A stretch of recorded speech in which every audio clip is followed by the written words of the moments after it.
Ekurhuleni, the school is out.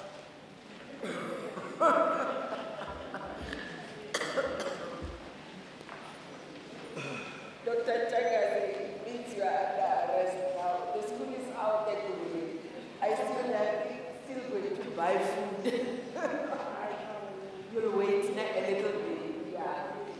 Maybe when we see them, we'll just to be it's fine. We are okay. Prof? Are we okay? One question from YouTube, please. Yes. This is for the examination department. Can she just please, there's a student who's asking about the F1 concession as to how does it work? Does the student need to register for it? Do they apply for it? If she could maybe just explain that, because also from our student support office we get a lot of inquiries, so I think this would be a perfect platform, just to clear it up for the students.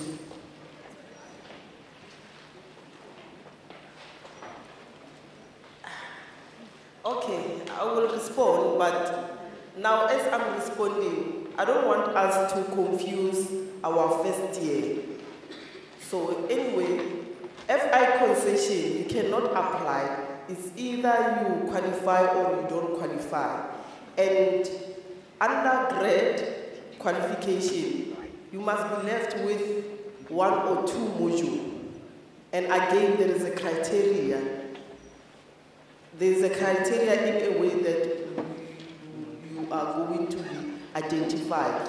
And in postgrad, it's a weight that it must be below 24 credit.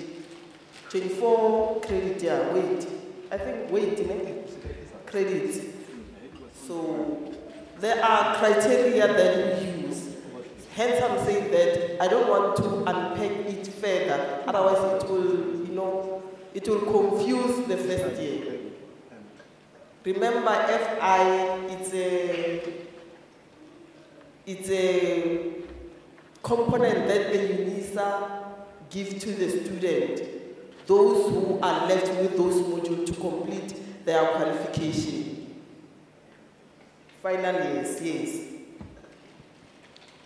Thank you so much. I just wanted that clarity because, remember that students get misled with information to say that if you fail a module, you can apply for an F1 concession. That's why I just asked you, just to clarify that for them. Thank you so much, Unisa. Thank you, Ma. We are continuing with our program. We are now going to talk about the academic writing. These are first-year students, Dr. Madimizela. They are from matric or they did something else, but they've enrolled for B.Ed. So how must they write?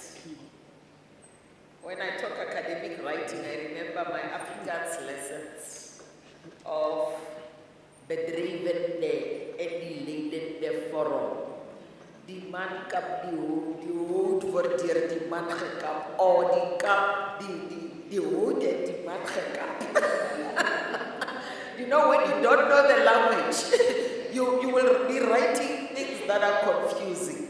So that is why we selected this aspect specifically for students who are doing first year, that we are not just writing ordinarily, but there must be academic writing. You are just going a little bit higher than grade 12. So how do I go a little bit higher than grade 12? Thank you. Shall we applaud Dr. Madimizela as she'll be telling us how to write?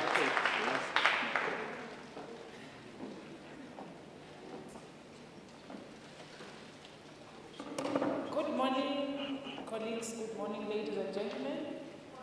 Here and in the regions. At Pradni Africans ni memahano, so I will not connect through your comment.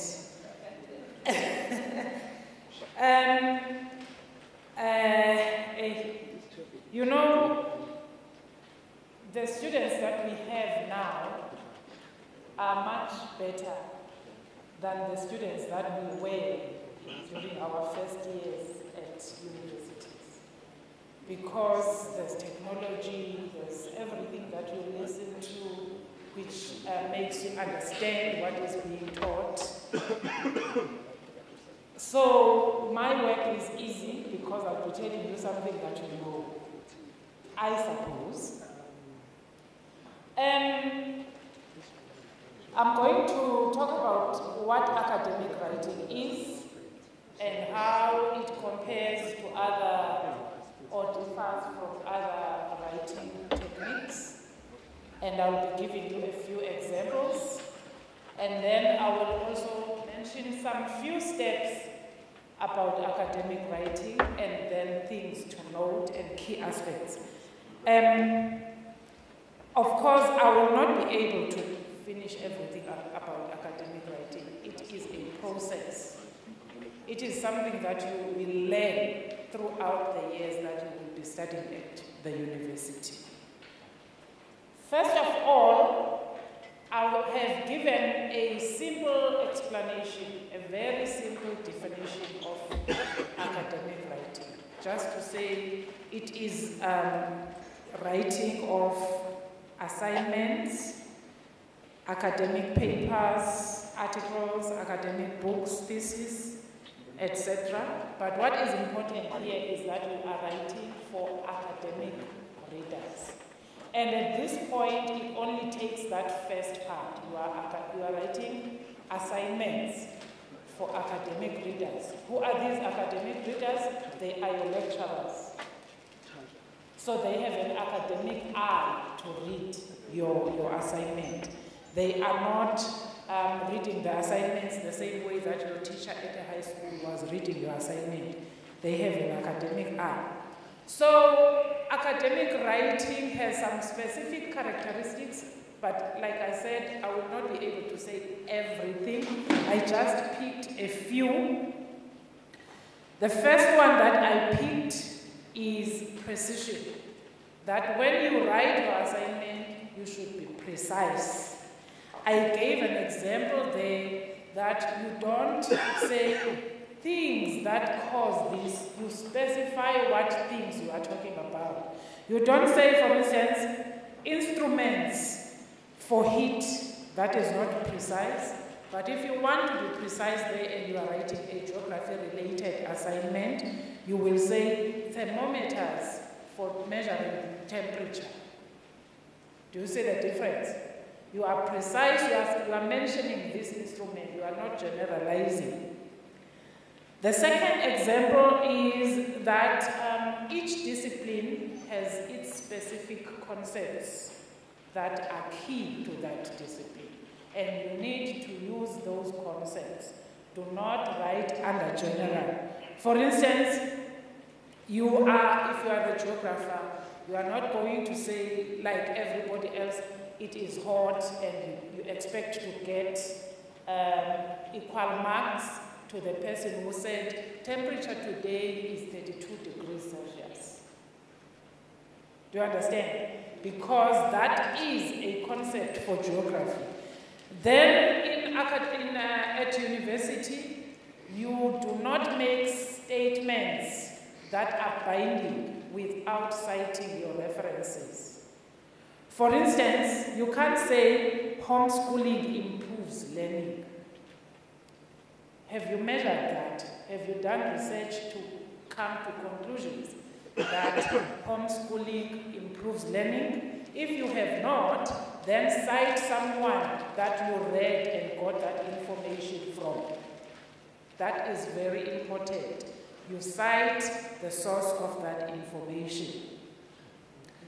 And then the other aspect is we don't write casually. We write formally. We don't use slangs. We don't have guys and girls when we are writing academically. We use formal vocabulary. For instance, we don't have boys. We can't say men are more likely to engage in sports than women, but you won't say guys are more likely, you say men. Okay?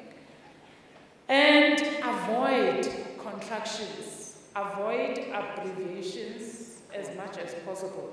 The only time you will use abbreviations is if you have explained first what this abbreviation stands for.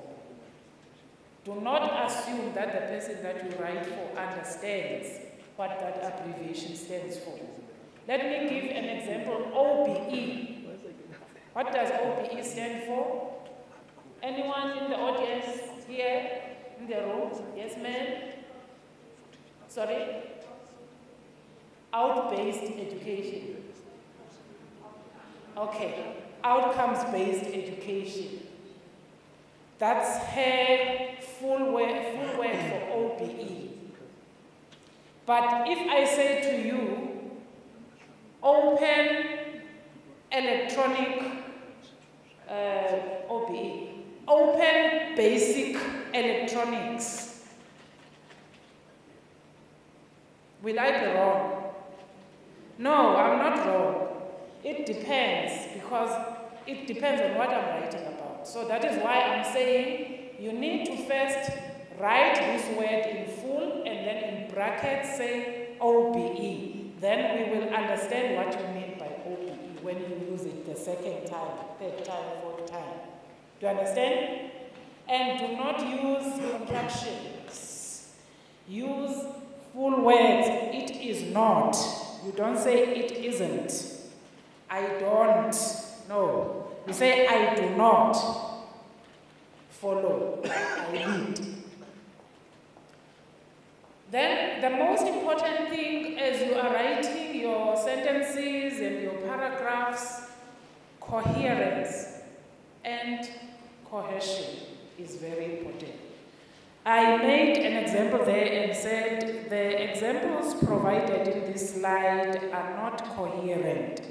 And if I was in a classroom and having time, I would ask you, why do I say that? Do you agree that the examples I gave there from the beginning of the slide to the last one are not coherent? But because we don't have much time, I'll just say to you, they are not, because they are not talking about the same thing, right? The first example was about geography, the second one was about geography, the third one was about learning, the third one is about men and women, and then the second one is about such and such. Do you understand? So in each paragraph, there must be coherence. There must be one thing that you are talking about. And you must not write about this and that in the same paragraph.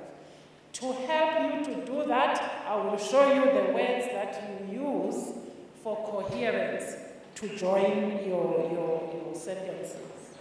Let me move on. Steps in academic writing.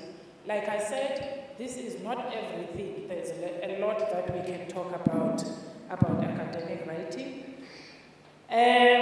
But when it comes to steps, what is important is that you are a university student, you are here to learn. The key is reading. You will not be able to write either academically or otherwise if you do not read. So I put reading there on top for a purpose. All other aspects, they could be in any part of that slide, but I put reading on top for a purpose. Because for you to write, you must first do what? Read. Read what? The question. Reread the question, so that you make sure that you understood what the question is asking of you. Don't just browse through the question. Read and understand what it wants of you. After understanding the question, read. People from the library told you, material is there, your lecturer will give you study guides. Those study guides are not enough. You need to find more information from the library, from books, from articles, and you read. And you are not just reading to find a word, like when I was answering in Memachano, when I didn't understand Afrikaans at school, I would look at the keyword in the question of an Afrikaans assignment or test, and then I go to the book to find the keyword, and then I'll take that sentence as it is, because I don't understand what I'm reading. So I just take the word and put it there. You don't do that. That is why I said you do critical thinking as you are reading. Critical thinking is saying, what is this person saying? Do I agree with this person or not, this author? Do I agree or not? If I don't agree, why do I not agree? And you engage with what you are writing. And like the bullet I put in the beginning of the slide, I said with each of these aspects, there is drafting or note-taking or brainstorming. So you are taking notes as you are reading. You interpret what this person is saying. And then you contextualize it. Does this, which is written by this author, apply to the context where I am? Or is it just a European issue which will not apply in my context?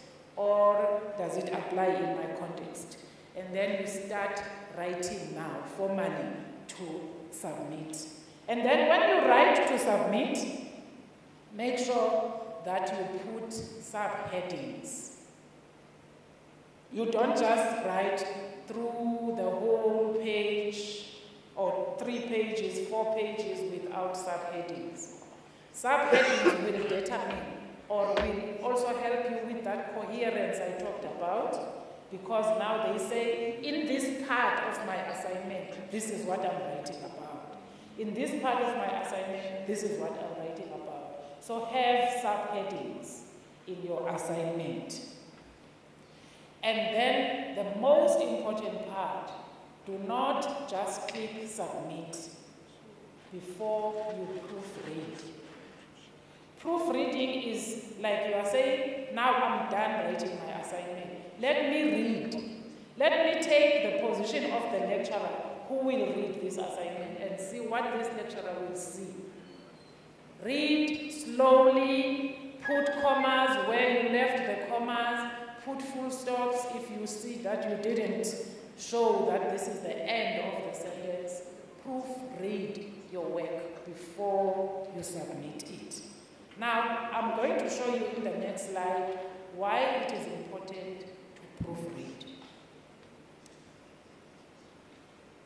Because if you don't proofread, you will submit work that has grammatical errors.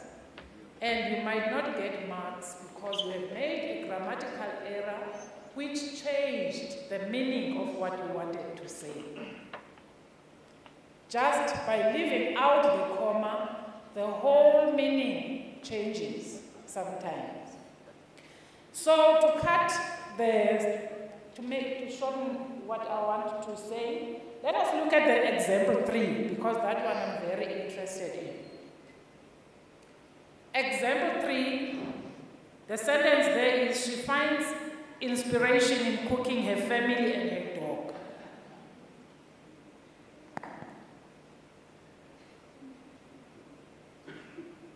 Do you see that? She finds inspiration in cooking her family and her dog. That's what inspires this person. Cooking her family and her dog. But what this person wanted to say was that she finds inspiration in cooking her family and her dog. Do you see the difference?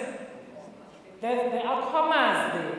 She finds inspiration in cooking, comma, her family, comma, and her dog. It's very important. So you might think this presentation is just a waste of your time because you speak English fluently, you went to a Model C school, but academic writing is not about how good you speak your English. Okay? And the other expect, okay, revisit the question before submitting to see if you have addressed all the aspects of the question. For instance, you will have a question that says, compare and contrast. Okay? But when you have just compared, you did not contrast. And then you will lose marks. Because compare is about finding similarities and contrast is about finding differences. So if you have not attended to all the aspects of that question, then you will lose some marks. Have you considered the marking criteria and mark allocation? If, for instance, you are answering a question that has 50 marks and you write 3 sentences, do you expect to get full marks? In fact, you will get 1 mark, I think. So look at those. And then if there is a choice of questions, have you indicated clearly which choice you have made? There are 3 questions. Choose either question 1 or question 2 or question 3. It is very important that you indicate, I am answering question 1. And if you are answering question 1, okay, let's say you choose question 3. It doesn't become question 1 because you maybe chose it first. It remains question 3. Because if you mention, you write it as question 1, then it means you answered question 1 wrongly. And then the last one I've already referred to, so I'll jump. Right now, to create coherence, in fact, to create cohesion in your writing, there are words that you need to use. I just gave few examples there. Words such as therefore, however, yet, thus, first, later, then. In other words, this implies consequently, for example, those are some of the words you can use. And this is very important to mention, it's not in the slide. Each paragraph that you write must have what we call a topic sentence. That is, a sentence that introduces the paragraph. So let's say your topic sentence says, there are many reasons why students do not attend student support seminars. Let's say that is your topic sentence. It means in this paragraph you are going to write about reasons why students do not attend student support seminars. So if that was your topic sentence, for cohesion you would say, first, comma, you write the reason. Because your topic sentence was, there are many reasons why students do not attend student support seminars. The next sentence, first, some students stay far from the regional centers, so they do not have enough money to board the buses or taxis to the venues. The second reason is 1, 2, 3, 4, right? So that is now responding to the topic sentence that you put in the beginning of the paragraph, where you said, there are many reasons. Now, whoever is reading your work is interested in seeing what are these many reasons. And for coherence, you are numbering them. The first reason, the second reason, the third reason. You see? Then you get your degree. Okay, I'm not going to give you this example because it is too long, but I want to get to this one. What is key in effective academic writing? This is the first one, reading, right? The second one, drafting. The third one, reading. Are we here? I'm a teacher. So what will be the next one now? And then the next one? The next one? And the last one? No. Submitting. But you have read, drafted, which means you revisit what you have been writing until you get to a point that you feel now that it is ready for submission. Then you submit. And go, see? Thank you.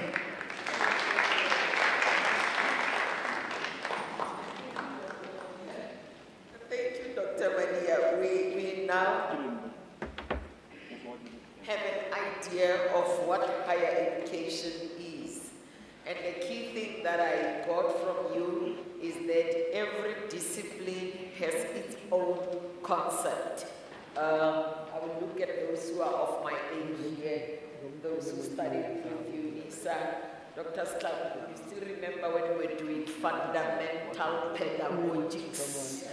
The first word that we learned was pedagogics, was logos, was ontology, and first year, and we didn't even know what that means. So it was so tough for us, but we had to understand what is pedagogics.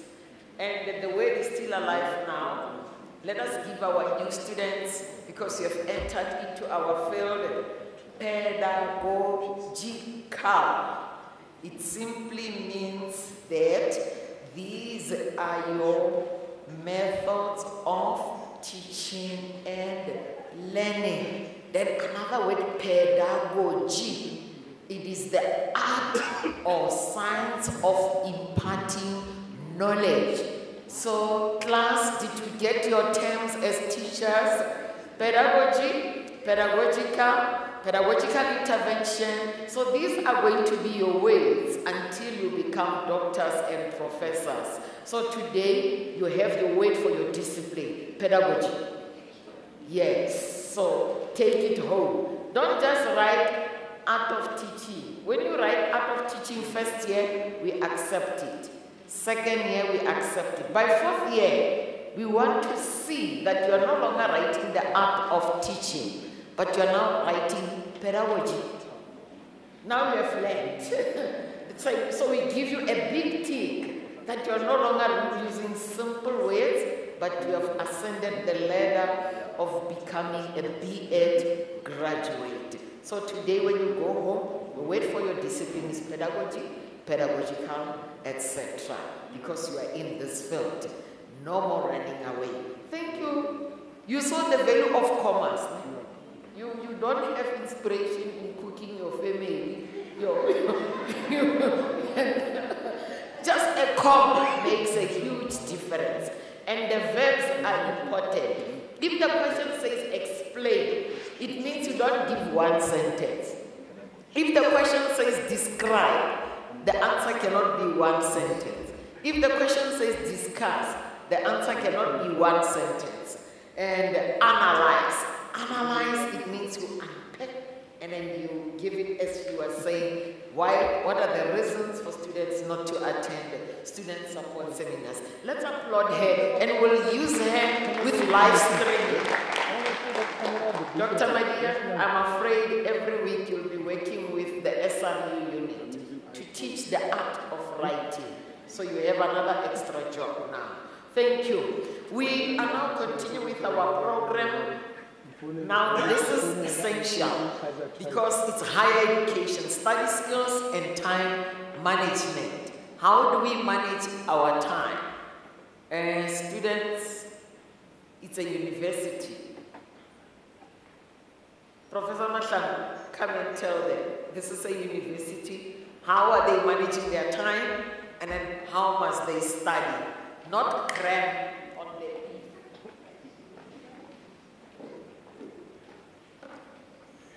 Afternoon, Prof. Mahano, colleagues, Mr. Shabangu, I can say all protocol observed. My talk is about time management and study skills, how you can manage your time and at the same time be able to study. The problem experienced by most students is managing their time.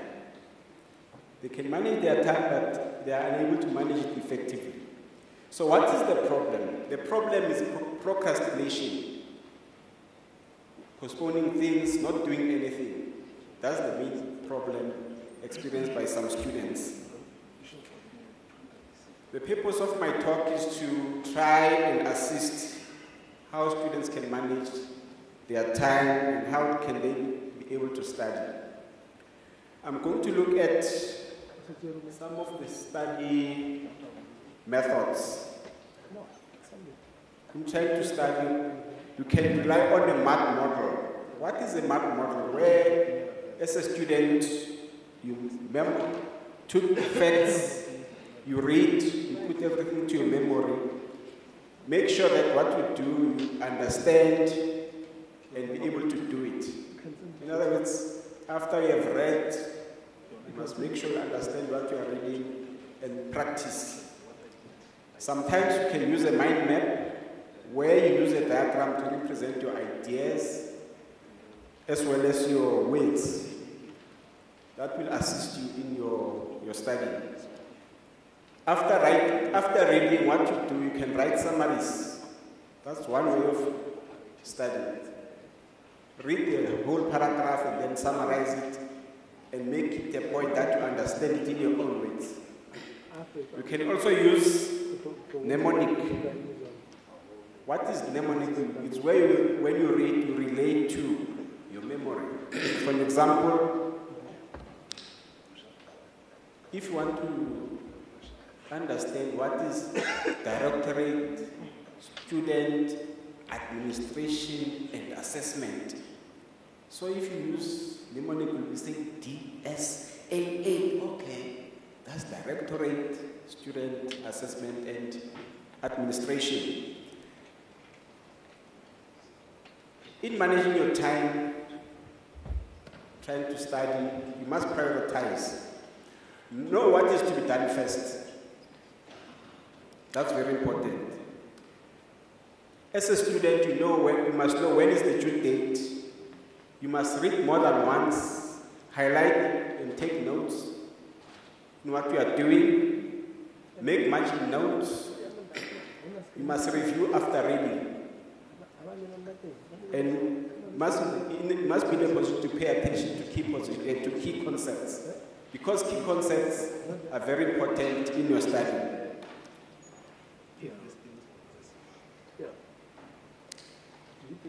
The study environment is also important. Some people study better in the morning, in the evening, some midday. So the time of the day is important in your study. Grouping is also important. Some people prefer to learn alone, some in small groups, some in large groups. That's very important. And the posture is also important. Find out whether you like to study for a long time or for a short time. Adapt it so that you must be able to have effective study. This is very important. When you study, you must create a rough schedule for each day of the week. Some students, they wait until the exam. So when you study, if you've got a schedule, you must pay attention to key concepts. Whatever you study, concentrate on the key concepts. What is the topic talking about? What are the main key concepts? And for every assignment you receive, you must decide when you are going to start working on it. That's very important. Some people like to study in bright environments or dim areas. So find out, how do you feel comfortable when you study? And the temperature, do you prefer to study in cool places or in warm places? That's very important in your study.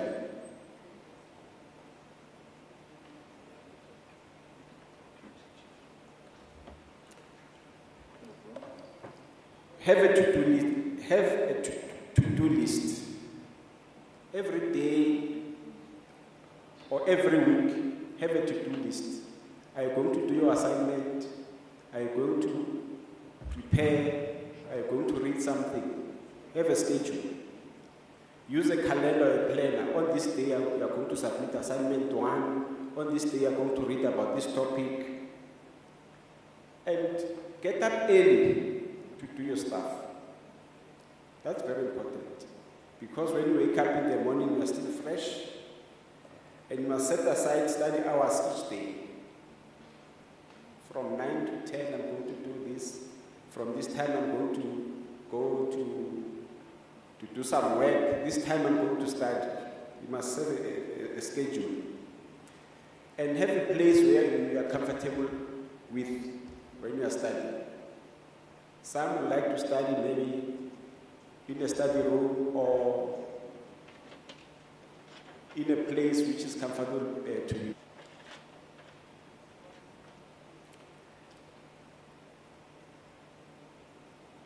Take a study break. The mind wants a rest. Take a study break. Every 25 days. Succeeding in your studies will not happen by accident. You must plan it. Write down all your test dates, all your assignment dates in your calendar and stick to it. You won't have a problem. And set reminders when to start studying for tests or when to start submitting your assignments. And after you've studied, you must review information you've learned within 24 hours because the mind forgets. After you've read every 24 hours, you must try to recall what you have been doing. This one, I'm not going to dwell much on it. Time wasters. Be aware of time wasters. And in most cases, time wasters are not the gadgets or the Facebook. A time waster is yourself as a student. If you can understand that you are a time waster, you are on the right track. Because those gadgets, Facebook doesn't come to you, you are the one who goes to it. So avoid being a time waster as a student.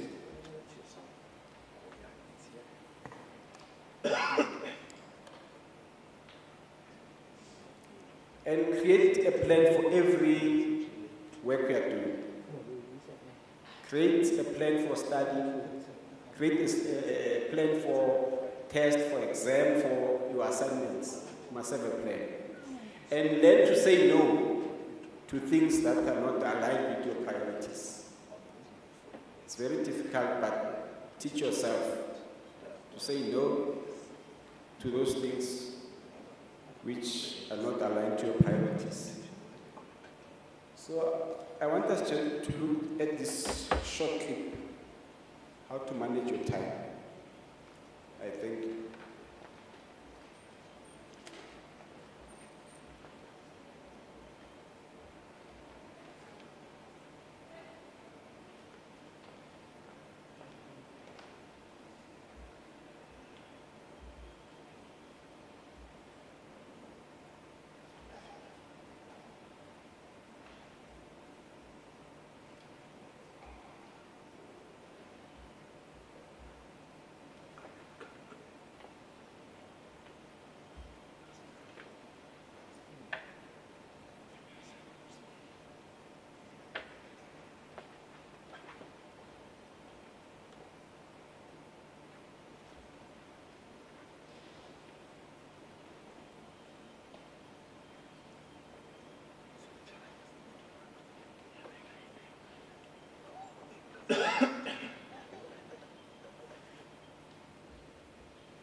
yesterday you said we must learn to know what sign language is all about. So we were using all our senses to understand that. So thank you, Prof. Mashangu. It was really worth it to have the study skills. Let's applaud Professor Mashangu for time management and study skills. We really need this, and at first year level, the way you studied in matric, it may be a bit different because now you're going a step higher. So thank you for that. And I think you saw the website where you can get the tips. And also for those verbs that we spoke about when Dr. Madia was presenting, just check Bloom's taxonomy and look at the verbs and how you may apply them. Those explain, describe, analyze. So use them appropriately in your assignments and also examinations. Now the business of the day has arrived because the SMS went out saying BPT 1501. So the ladies who are going to do BPT 1501 are here from the Department of Curriculum, Instruction and Instructional Studies is Ms. Wheeler and Ms. Malika. Can they both come here and support each other as they are presenting the core of the business? Because this is a compulsory module which is done by all first years as an online signature module. And students prepare questions for them. You have been waiting for them from yesterday. People were asking about BPT 1501. Over to you, colleagues. Let's applaud them. Professor Mahan. Good afternoon, colleagues. Good afternoon, students. My name is Mushiki Malika, one of the lecturers responsible for the signature module BPT 1501, which stands for being a professional teacher. We are a team of 4 colleagues, and that includes myself, Matomo Mwila. Florence Mudiba, please come forward, as well as Mapula Mutwa. So what's going to happen now is that I'm going to facilitate the questioning session, and I'll give over to Ms. Wheeler to give us a broad overview about the module. Thank you. Good afternoon, colleagues, students in this hall, and colleagues and students in the regional centers and the learning centers.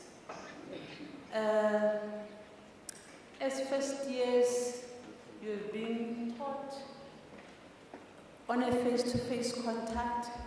Everything that was done, we were supposed to submit it through writing. Now this is quite an adjustment that you have to do a module purely online. You don't have anything that is provided by the user in the form of a study guide, but you have something that replaces that. Okay. The model that BPT is being tutored consists of 3 components. We've got the first component, which is ICT. The second component, we have content specialists, which are lecturers. And then the third component, we have student support system, which are the teaching assistants. As you can see, those circles are interrelated. It means all those 3 components are not working in silos, but they are integrated. If one of the components is not working correctly, then the whole module will collapse. I'm going to look at the first component, which is the ICT. The responsibility of the ICT, they create sites for BPT. We have got different sites for BPT. You know, as students, you have seen those sites. That's the responsibility of the ICT section.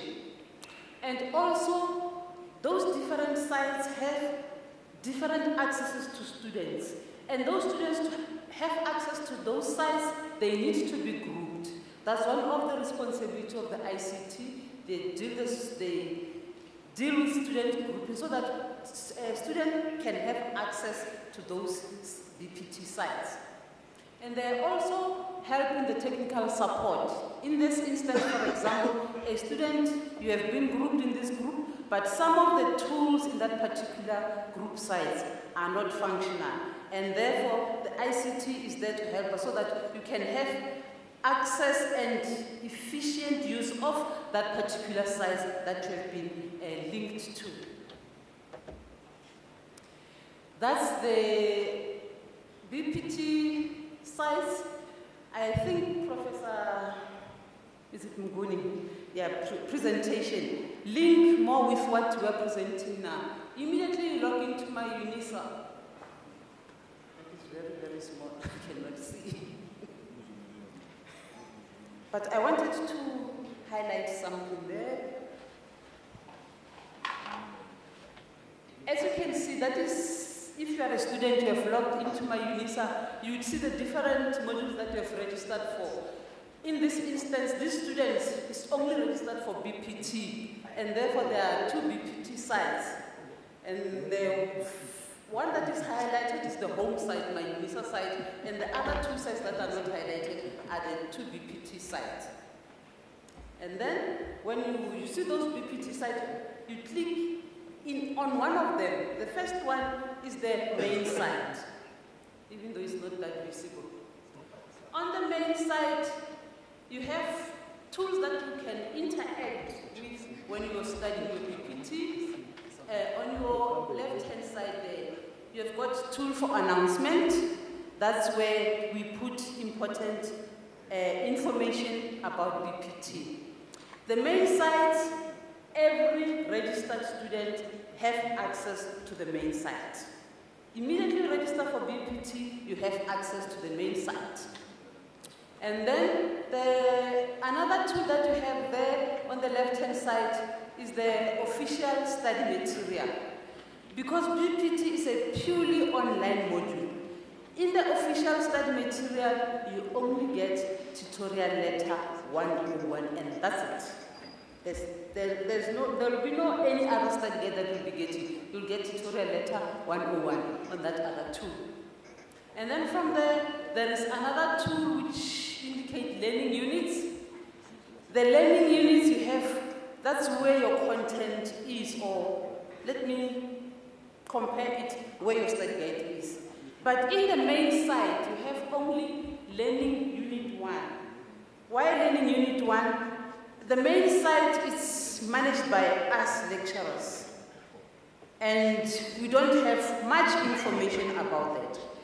And also, you have access to the main Learning Unit 1 as an orientation to an online learning environment, because you'll be experimenting on different tools that you'll be using in your learning.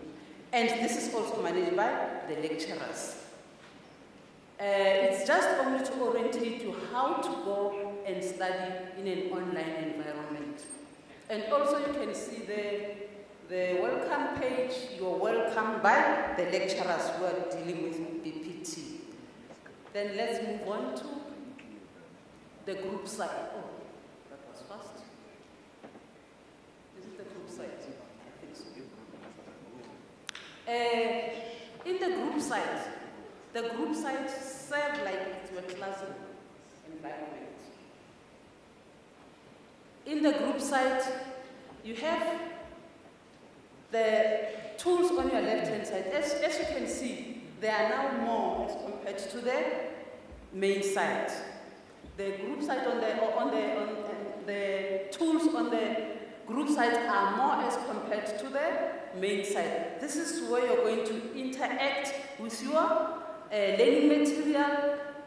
You're going to interact with your teaching assistants. You're going to interact with your assignments in your group site. The group sites, we have TAs that are supporting us. They are linked to the group site. Each and every student, immediately the student is grouped, whatever group the student belongs to would show when they log in on my Unisa. It will be, for example, BPT 1501 dash S1 19 dash group maybe 1, and then there's a big capital letter T. That means that is the group wherein you belong, and then that's where you're going to interact with your teaching assistant, because teaching assistants are linked to this group, as they are very important in helping us, especially in terms of content impartation and other stuff. And then on the left-hand side of the tool, you have announcement. The announcement now will be done by the TAs, not by the lecturers, because the TAs are managing the group sites. We are not managing the group site. You just go there and see what is happening and maybe check some things that are going there, but you don't do anything to group site. The group site management is the competency of the teaching assistant. As you can see, even the welcome message there is not done by the coordinators, it's done by the particular teaching assistants. And then that's what they do, they put important announcement for that particular group. So announcement might be the same, might be different, depending on a particular group. But on the main site, announcement, all students receive the same announcement. And then we've got a tab there on the tool there, which is a discussion forum. So the discussion tool, not a discussion forum, the discussion tool. On the discussion tool, we've got, if you click on the discussion tool there, you have a discussion forum, and then which lead you to different topics. From your tutorial letter 101, you know that assignment 1 is a discussion forum. There is a topic for assignment 1. And you have to go to click to the assignment 1 and see what the topic is all about. All instruction about assignments, assignment 1 are there, and then you do your assignment 1. I hope everybody has done assignment 1. You won't have any problems concerning assignment 1. And there's also a topic on introduce yourself there. As the first time online learner, you need to know how to use different tools. And therefore, this is to make you be confident when you're doing your online learning, especially using a discussion tool. So that's why you're going to tell your fellow student, I'm so and so, I come from this place, this is what I do, blah, blah, blah, blah. So you just do that. And when you participate there in a discussion forum, you have to go to a particular message that was posted by one of your colleagues, and then you click on reply. And then after clicking on reply, it will open an empty block. That's where you write your message, and then after that you publish. And then you see, after you've published, you see your conversation is there on the group site. Okay, another tool that is there is the assignment tool. The assignment tool, that's where you're submitting your written assignments. If you go there expecting to find assignments, you'll never find them. That's where you're going to submit your written assignments. Remember, on BPT, we do not accept any posted, any hand-delivered, any couriered, any emailed assignments. All assignments has to be submitted on portal. That is that tool that you are using. Oh. The other two, like the question and answer, sometimes some TAs prefer to use those tools. In some groups they are activated, in some groups they are not activated. And hence, the other tools will differ depending on particular preference by the TA. Now I'll go to the other circle, which represents the learning content specialists, which are the lecturers. Their responsibility in this is to develop the learning units. Oh, I'm sorry, I forgot to indicate here. There's the tool for learning unit. In this one, instead of having learning unit 1 only, you have learning unit 1 to the last learning unit. All the content is packaged there. That is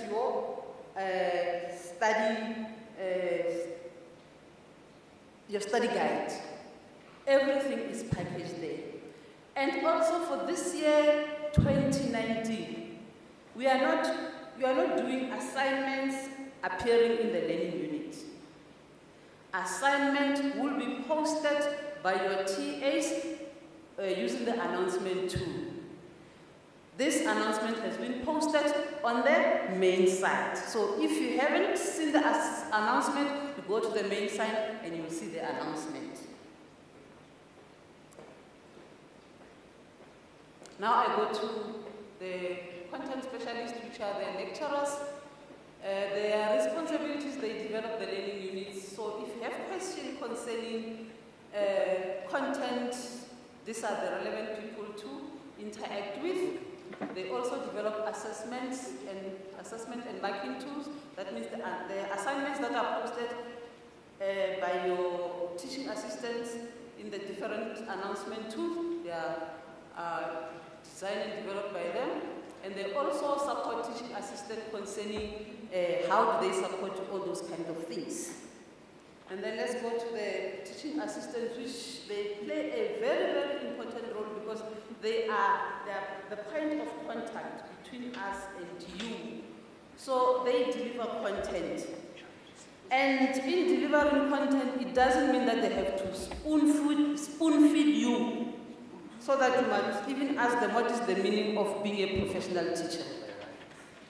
As students who have passed matric, we expect you, because you are technological competent, you can go and look for those meanings in either dictionary or whatever gadget that you can use to get information concerning those concepts that you need clarification.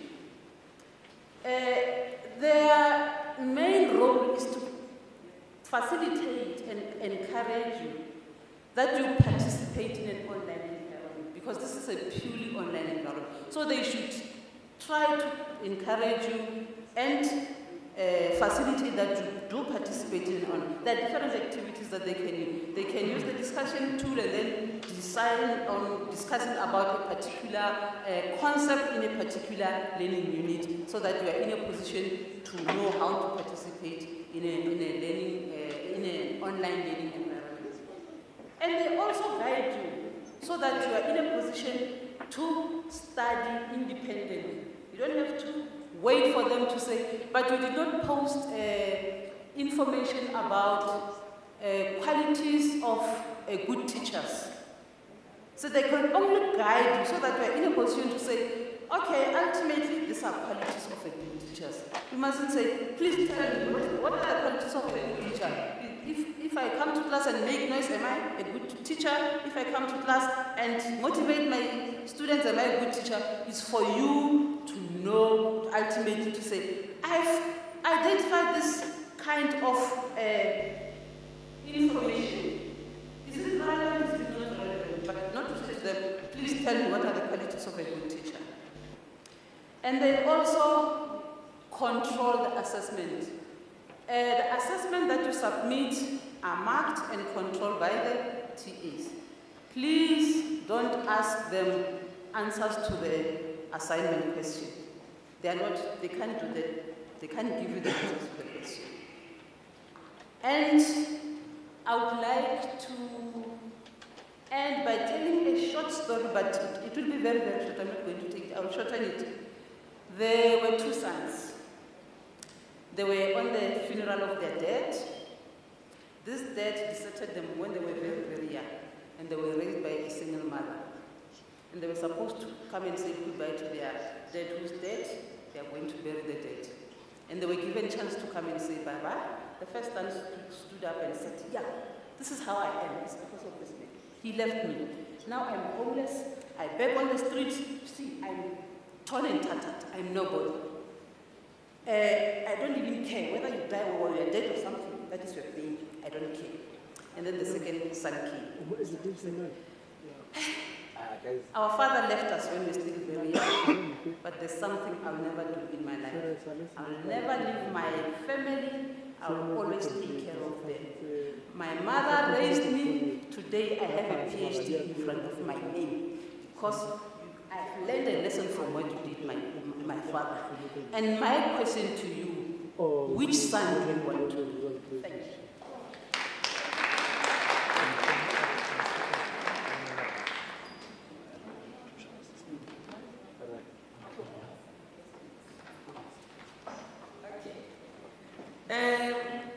Raisibe, let's applaud the BPT team first.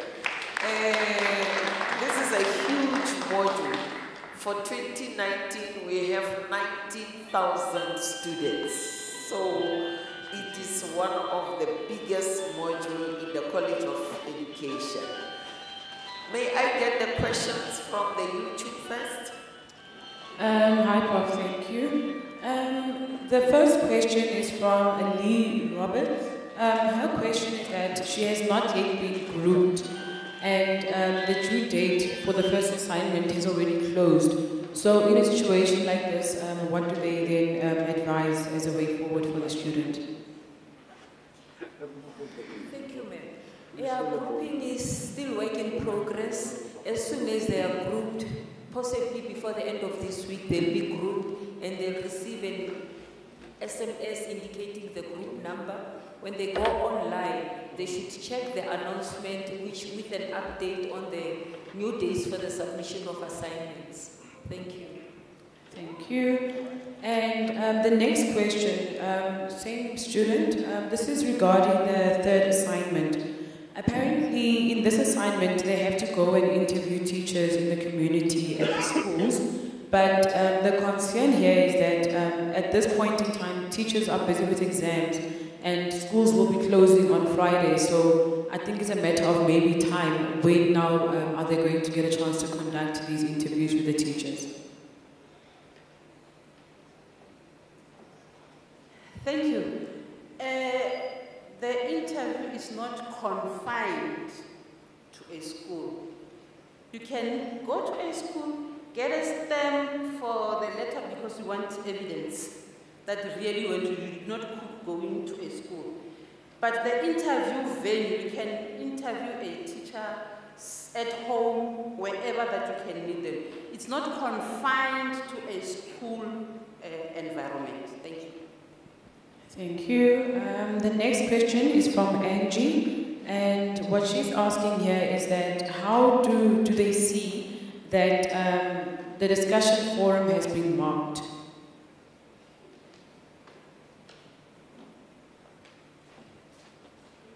Thank you. There is a great book on the group sites which links to the student marks. Immediately, the discussion forum is marked. That great book will appear with the student marks together with the comments on why do you get a 50 or why do you get a 0 or why do you get a 5. Thank you. Thank you. And another question here is that this is regarding assignment marks. A lot of them have been asking this question as to, is there sort of an indication as to when the assignment marks are going to be released? As soon as the assignments are marked, the marks are released to the students as well as the feedback for the assignments through the TAs. Remember, they are using JRouter for marking, where they would mark the assignment and give feedback as well as marks and send those assignments back to the students. All right, thank you. And then I think I've got the last one here from Abigail.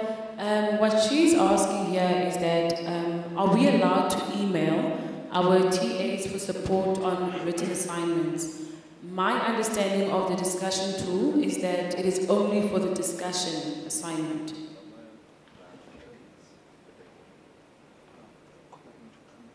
Thank you. I've indicated that on the discussion tool there are different topics that one can create. And then I indicated that one of the topics was assignment, one of the topics was introducing yourself. the TA can also use a discussion to collaborate with students. They create a topic. It's not part of the assignment because these are independent pages on that particular tool. Thank you. Thank you so much. I've got one that just came in here from Tempo, but I think this one I'll just come to you later on and just discuss it. But what he's basically asking here is that how do we get the stamp because schools would be closed next week? So I think a lot of them are asking when exactly is this assignment due? I think that's why there's an issue now of the schools being closed and so forth. Assignment 3 should be submitted on the 22nd of March. The due date for the submission is the 22nd of March. All right, thank you so much. I think from the YouTube side, we do not have any further questions at this time. Thank you. Okay, thank you. From the floor, questions, I see a hand here already.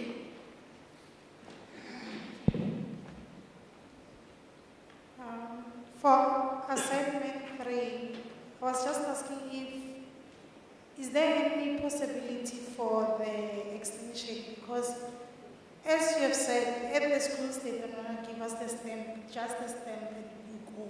They want you to interview the teacher, they want you to be there.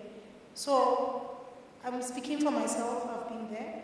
I went last week and then they gave me the date for yesterday. I also went yesterday. They gave me the date for Thursday. So for being safe, I'm not sure if tomorrow they'll do the interview with me or not. So I've been to several schools around where I stay. So that's the problem.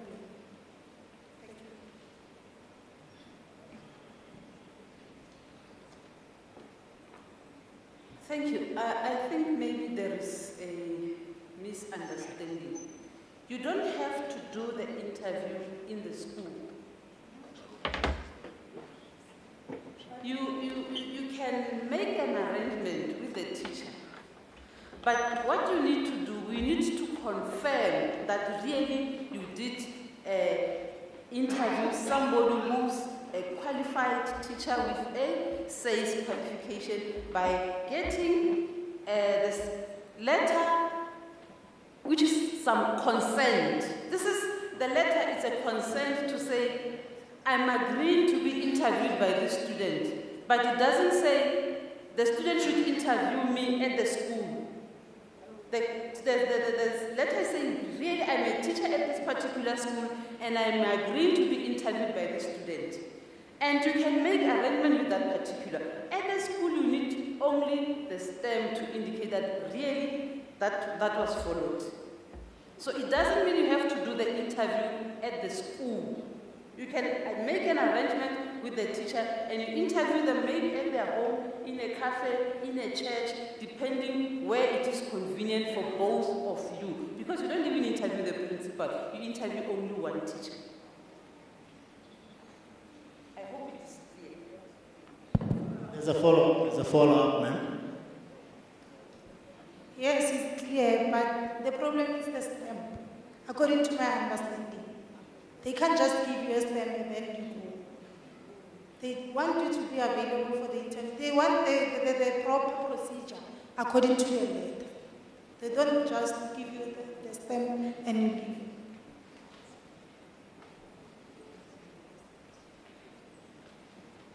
Okay, I think we'll address that one with announce through my main site, Unisa.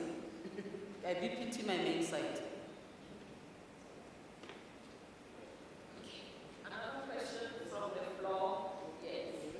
No, I just wanted to say something. It's not easy to just get a stamp, right? It's just like in teaching practice.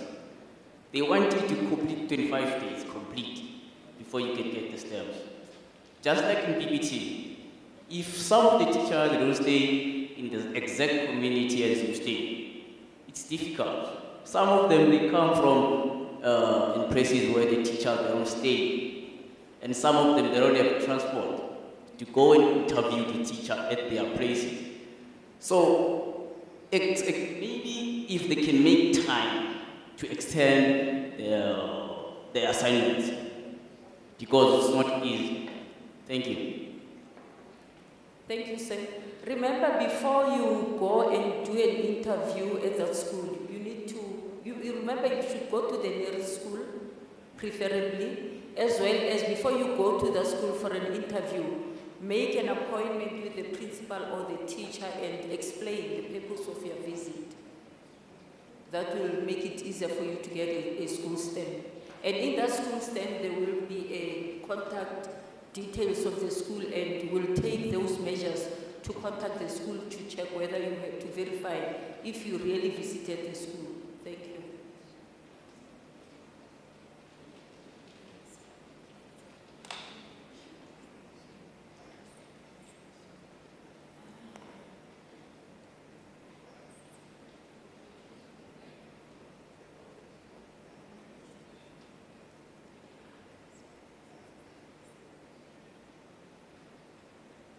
Another question? Dr. Mohash. No.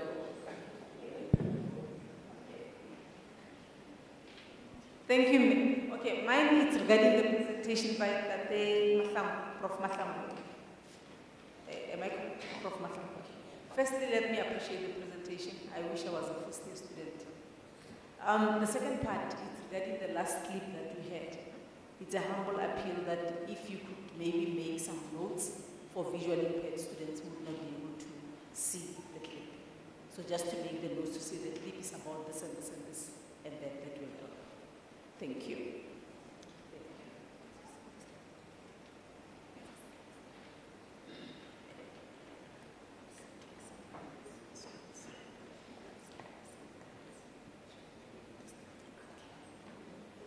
My question is with regards to, I went onto your site as you were speaking.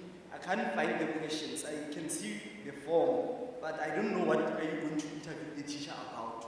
So do you just want that form stamped and submitted and is done, or is there actually a criteria that you're going to use to interview the teacher? Thank you. There are questions to that assignment. Please read your questions as well as the learning units related to the assignment. Thank you.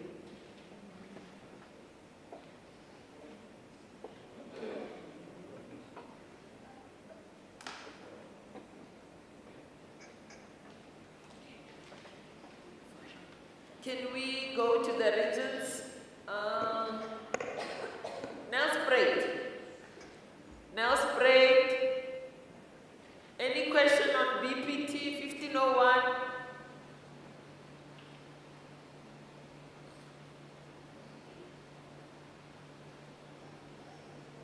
Nelspruit. Are you okay?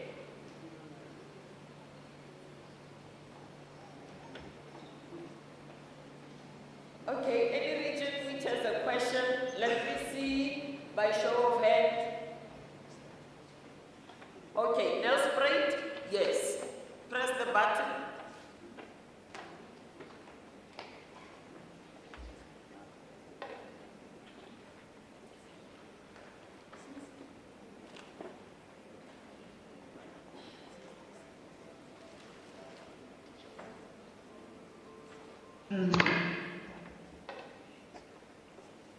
Yes, you can ask. Oh, you can hear us now? Yes, we hear you. Okay, I have a question on the PPT. When, as a student, I have not been registered. I have not been grouped yet. So I have a problem with accessing my discussion forum. So I would like to know if it would affect my marks that I have not been participating in the discussion. Thank you. Grouping is still underway. As soon as you are grouped, please go into the announcement and check the latest. in terms of submission days for assignments for the unit group students. Thank you.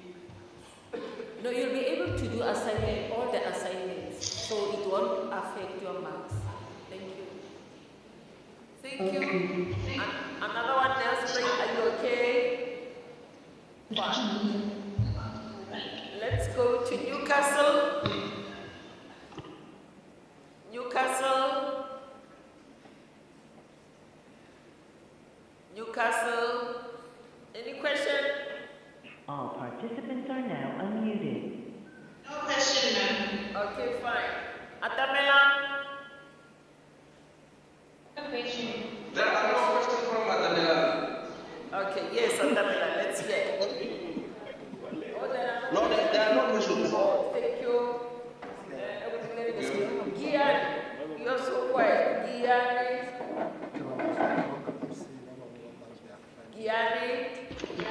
Yes. No question. No question, fine. Pulukwani. Yes. Pulukwani. Questions?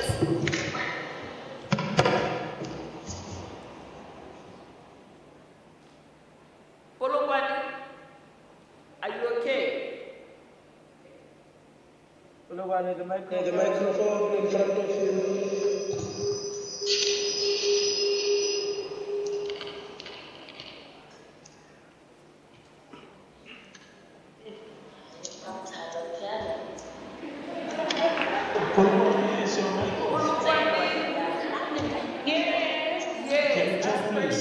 Yes, we can you hear us? Yes, we hear you clearly.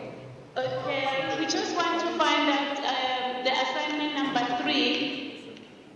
If we have to write that assignment as a dialogue form or as in essay form.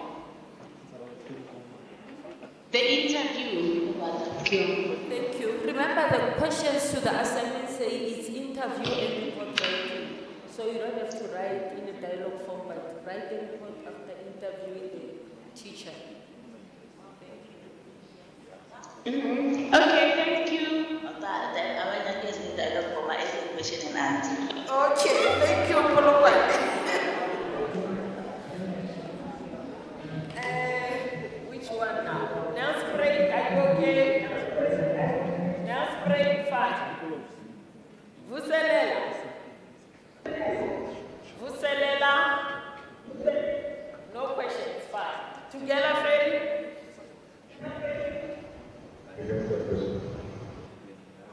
No questions for now, thank you. Thank you. Rustenbeck. Rustenbeck.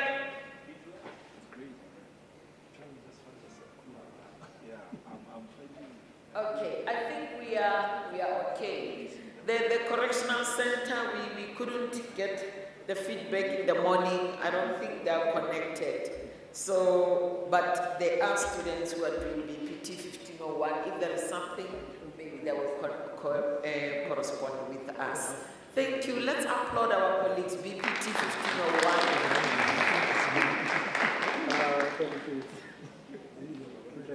We are now on student support. Mr. Stevens Shababu, the excellent awardee from the principal's office for 2019. Student support is not working alone. There is Debatso Moloto, Mapula Dihaman, and Raisibe there. So over to you. And also the support staff from e-tutoring side. And if you want to ask questions about e-tutors, the ASCs are here.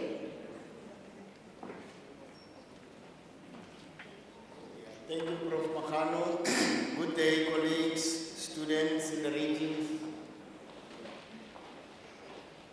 Yeah, I'm Stephen Shabangu from the Office of Student Support within the College of Education.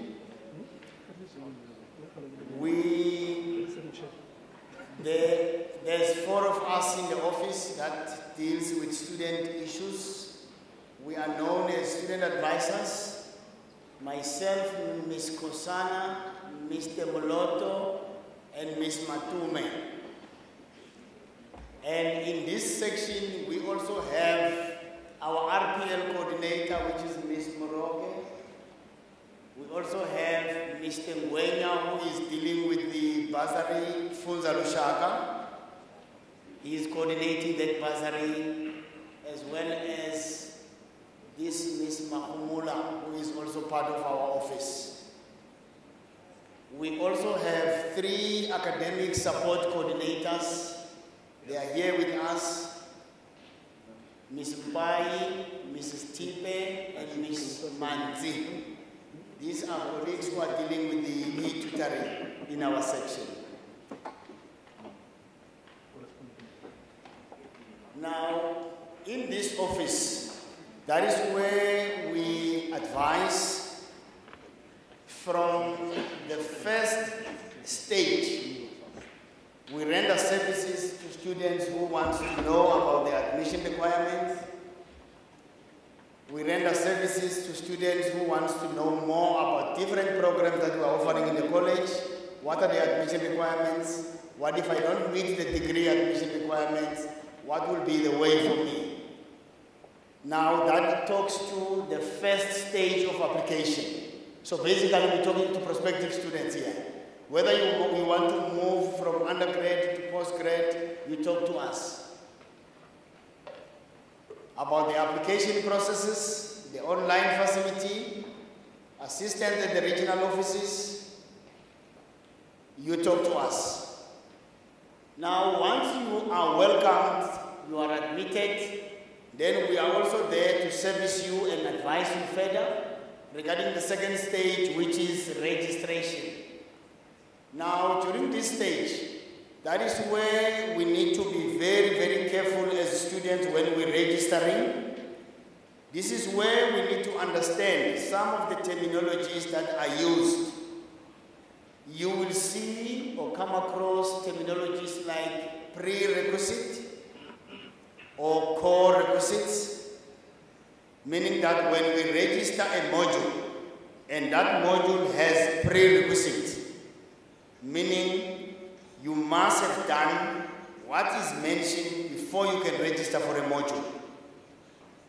And when you register and you see a core requisite, meaning that that module that you want to register for, it must go along with the core module. Because if you don't follow that requirement, registrations will do an audit before the end of the semester and your module will be cancelled. So it's very important to understand those. Now, talking to the curriculum. Curriculum refers to the same proposed qualification that you applied for. And especially with the current qualification, I'm aware that from 2019, most of the newly admitted B.Ed students are on the new curriculum. And we are so happy that the program coordinators, when they were developing this new program, they have given us a fixed curriculum, meaning that your 10 modules in your first year are there, second level up to fourth level. You may only have 1 or 2 selective groups, but most of the modules are there. Whereas with the current qualification, you only come across the compulsory modules. Then when it comes to school subjects combination, then you need to select and fulfill the requirement of completing 2 school subjects up to second year level, plus the third one in first year level. But this office has gone an extra mile, I think during 2017, where we have recorded a podcast. It's there on Unisa site. The podcast assists you in guiding you for every phase of the B.Ed if you need further help. Then secondly, when you register online, there's always various options. When you get to a page or a stage where you must select your modules, you may have the first option to either select from the list, or you can type in the module code. Now, when you click on select from the list, you may come across a long list of modules, unless you've got a copy of the curriculum in front of you to select the module. Otherwise, for the second option, you can type in the module code of the modules you want to register for, which is very easy and viable. Once you have registered all your modules, it's important to note that there's always an initial amount that you must pay. Otherwise, your registration is regarded as temporary. And if you don't settle that initial amount before the closing date, those modules will be removed on the system. Once you have settled that initial amount, then the study material will be dispatched or issued to you. Now, if we register as early as the 7th of January, but we only settle the initial payment on the 31st of January as the last day of payment, you can only expect the study material to be dispatched after 2 weeks. Now, it's also important during the registration process to tick or choose how do you want the university to deliver the study material. Do you want it delivered by post? Do you want it delivered by courier? Or you want to collect from one of the listed counters? Not all the regional centers, but most of them are listed there. And if you choose to collect over the counter, then you must, immediately upon receiving an SMS notification, then you will have to go and collect your study material. And then during the registration, it's very important to confirm that your personal details are captured correctly, or you can even update your personal details, especially your cell phone number, because this is the number which will be used either by the lecturers or by the university through SMS notifications from time to time. And we also encourage our students to also visit and be active on My Unisa, since other form of communication will come through My Unisa, not only through an SMS. But let's avoid giving 3 different cell phone numbers, because you come across a request for home number, cell phone number, and a fax number. Some students will provide 3 different cell phone numbers. And when we call for an emergency or a message, you talk to the father or the mother, who does not even know anything about the course. Always capture your cell phone number in all spaces provided for contact details.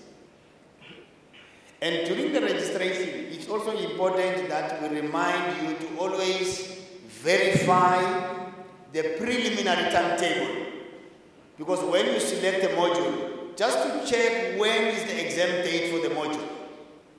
Are you not going to be required to write more than 1 module in the same day or same time? Then if so, you can alternate, choose another module. Make sure that during this stage, you visit and verify the timetable schedule. And then on our second stage, this is where now we're hitting the ground running. We have received our study material. We are busy studying. We are now advised and supported by Prophet Dr. Madia with all the tips. Now we must make sure that we submit all assignments. The first assignment you will see through inside the tutorial letter 101. It's for exam admission. If you don't submit that first assignment, you are not going to sit for an exam for that module. And then the second assignment is for your year mark allocation. Without that submission, your year mark allocation won't apply. Now, coming to the exam venue. The exam venues are always venues that are closer to our physical or postal addresses that we've captured on the system.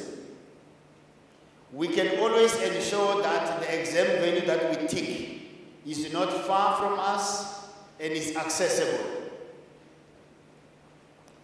Now, talking to the exam dates, probably most of us, you would have noticed that the preliminary timetable which was available during registration has now some changes. Some of the exam dates that were supposed to commence in the first week of May have been moved backwards now to the last week of April.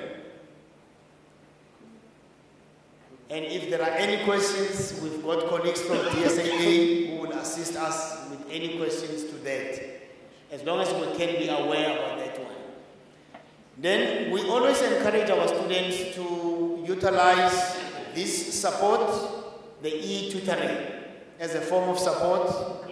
We also encourage our students to use or attend some of the face-to-face tutorials that are taking place in other regional centers, as well as my Unisa. And any query that talks to teaching practice, you're more than welcome to refer that to us. And then we've got a teaching practice unit that strictly specializes in any inquiry that talks to teaching practice. It can be about placement, it can be about supervision, it can be about mentoring, it can be about the portfolio or the results. You must be welcome to communicate to our office. And there's also this progression policy. The progression policy talks to us as first-year students. The requirement is that you must at least pass 3 modules in your first year. Now, the 3 modules, we're referring to a period of a year. Whether you've registered 1 module in the first semester and 2 in the second semester, you must at least pass 3 modules, regardless of the number of modules you've registered per semester. You cannot come and say, but since I've only registered for the second semester, you must still pass 3 modules, which equals to 36 credits. And once you come over to the second year onwards, then you are regarded as a returning student. Then you must at least pass 4 modules that translate to 48 credits. And if you are not able to acquire those credits, then I'm afraid you will be excluded, and the only way around is to register for a short learning program that has not less than 48 credits for that academic year, and you should pass that short learning program, and then during the beginning of the following academic year to reapply using a DSAR 09 form for readmission to carry on with your qualification. And in this office, we also assist with the verifications, but now this is like your exit stage on this qualification. To verify and the capturing, we are not doing the capturing. But wherever you as a said student, you are unable to reach out to registration, to dispatch, to finance, to student funding division, you are more than welcome to report or to submit whatever form of inquiry through to our office. And then we will run, we will interact, we will liaise with all those service departments within the university to assist you. And if we can also note that within the university we've got the following service departments. The first service department that every student will land upon is DSAR, which is the Directorate for Student Admission and Registrations. When we apply, when we register, this is the relevant directorate. Then you come across SMPD, that is Study Material, Pre-Production and Dispatch. That's where the study material is sent. And then if you have any inquiry regarding the delivery of the study material, outstanding study material, then you can contact them. And from this section, you would have noted that when you receive your study package, there's that glossary letter that comes on top of the study material. You need to read that glossary information where it will give you all the modules that you are registered for, and if there's any outstanding material, it will be listed out of stock on that glossary information. Then you also get DSAA, which is Directorate for Student Assessment Administration. This is the section that deals with assignments, your exam venues, your exam timetables, exam admissions, and all those. That is our Directorate for Student Admission and Registrations. Then you also get a Directorate for Student Funding, Division for Student Funding.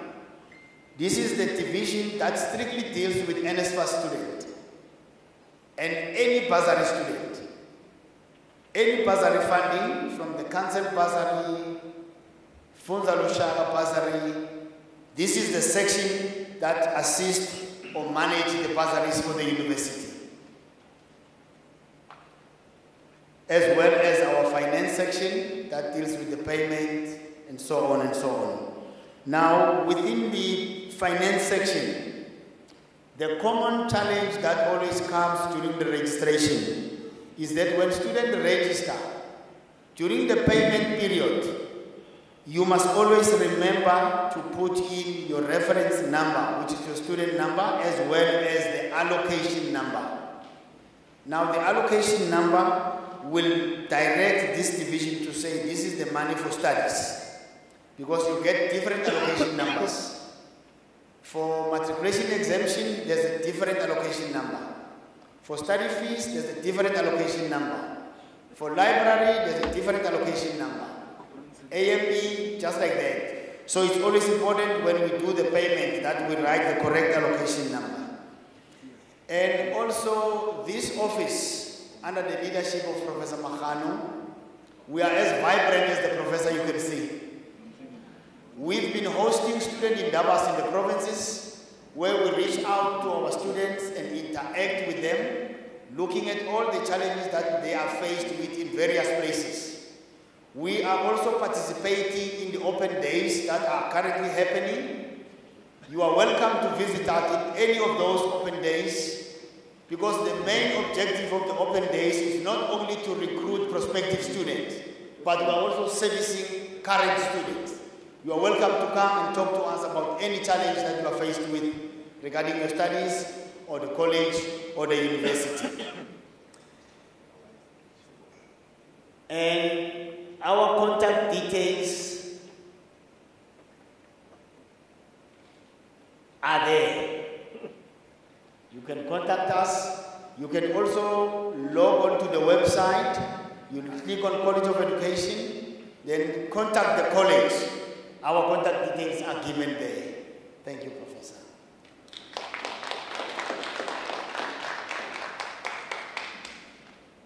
You can see that he knows his stuff. He didn't even read the slides, but he knew that after this slide, I must talk about this. Let's applaud Katisha Ramgu. Colleagues, we come to the essential part. What makes us to be teachers. All of us who are currently lecturers in the College of Education, most of us pass through this phase.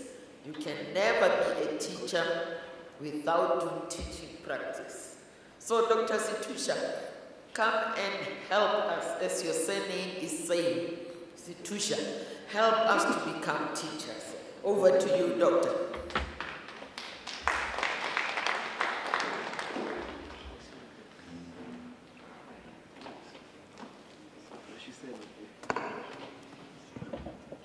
Thank you, Prof. Mahano. Good afternoon, colleagues.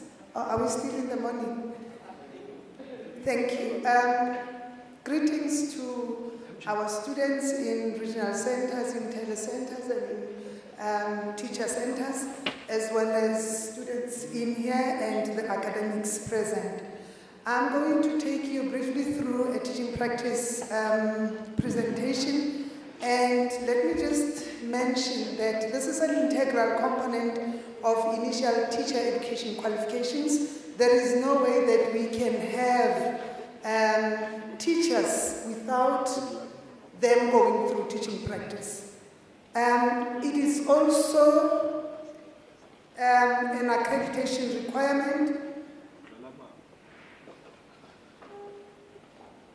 Yes, it is an accreditation requirement from Council of Higher Education and a prerequisite, as I said, for our PGC and B.Ed qualifications. It is about time that we emphasize that teaching practice is a discipline. I don't remember if there is any medical doctor who has been through a degree of medicine and who has just studied the theoretical part without paying attention to the practical part. In actual fact, I had an opportunity to engage with one medical student recently, and she indicated to me that she was given a task. It was a test out of 5. And it was sort of a demonstration lesson where they were required to assemble, to put back a person's brain.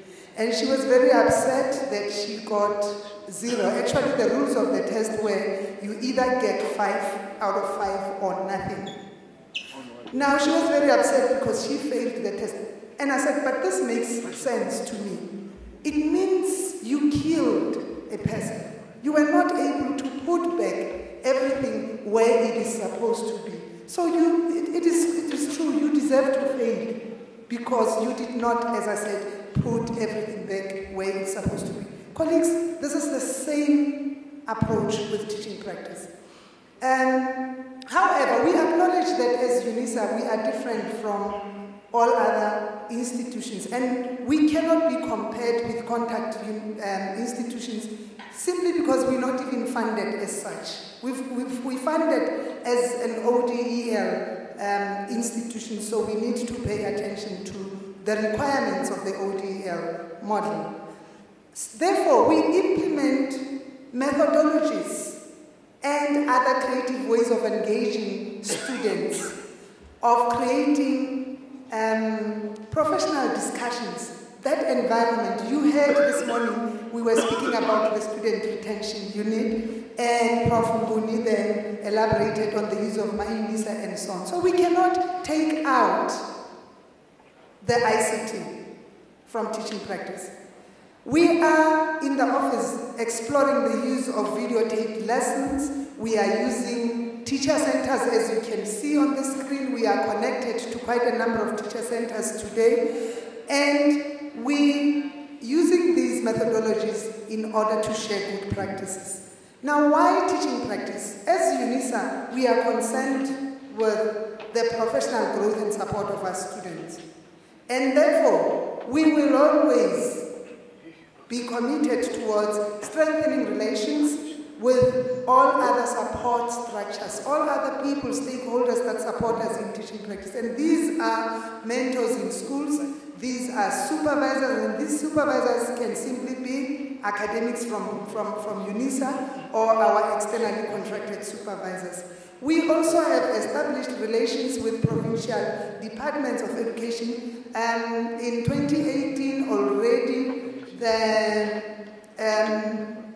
TPO management that is temporarily in that office has worked with certain provincial departments just to create an opportunity for provinces, for them to know that we are going to place students in their schools and so on. What is then required from you as a student? Let me just highlight that there are 2 types of students, or maybe 3. There are B.Ed current students, and there are B.Ed new students. You would remember that Dr. Hanaway presented a model for the program for the new curriculum. Now, I'm not referring to anything old. There's nothing old. That's why I'm saying there's a current B.Ed program and there's a new B.Ed program.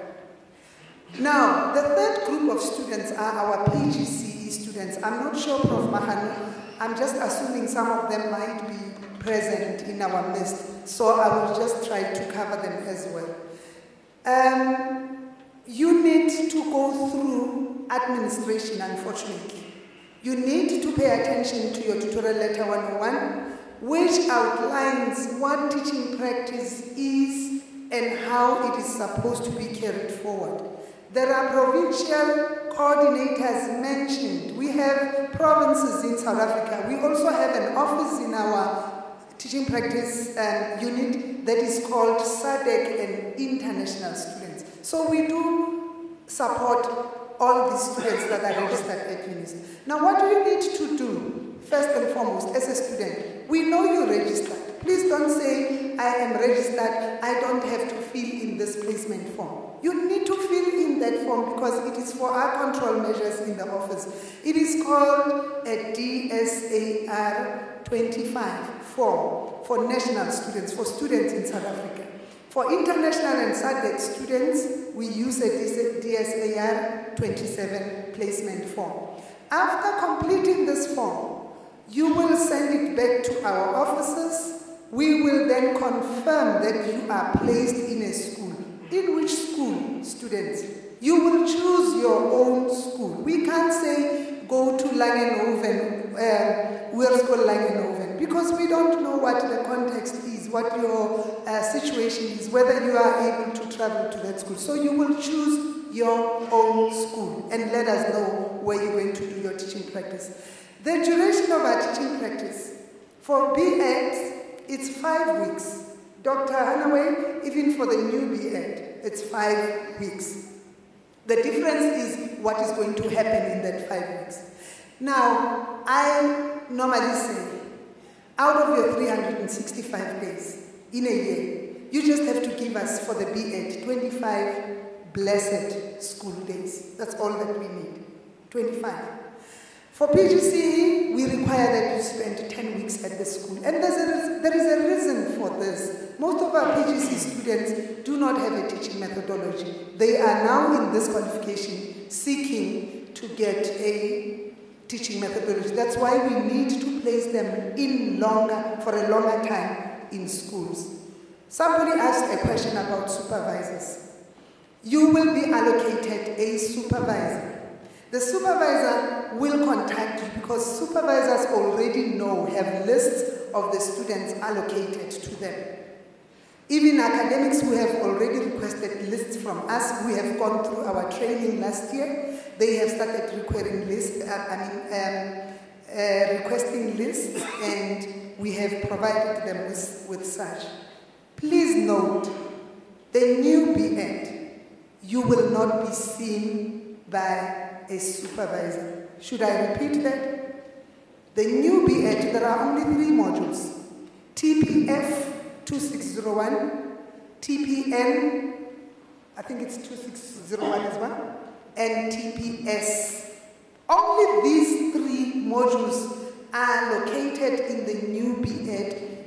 The supervisor will not visit you in school. It is because you are only required to do observations for that 5-week period. I'm talking to the B.Eds now, not the PGC. I hope I'm clear. Now, students, let me also explain this before a question comes. The TPF 2601 students, you will realize that you have received communication that Dr. M.J. Situsha is your supervisor. Don't worry.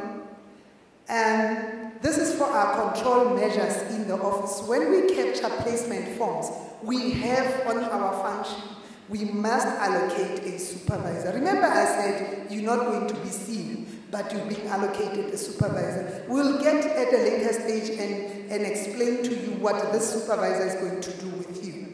For the rest of the other modules, your PRS 1045, PRS 2049, PRS 304C, and all the other B.Ed teaching practice modules, you will receive a beautiful smile and a visit from a supervisor.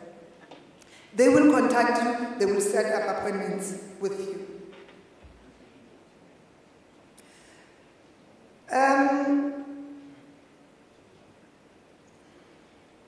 Mentors. As a teaching practice Office, we allocate mentors to students.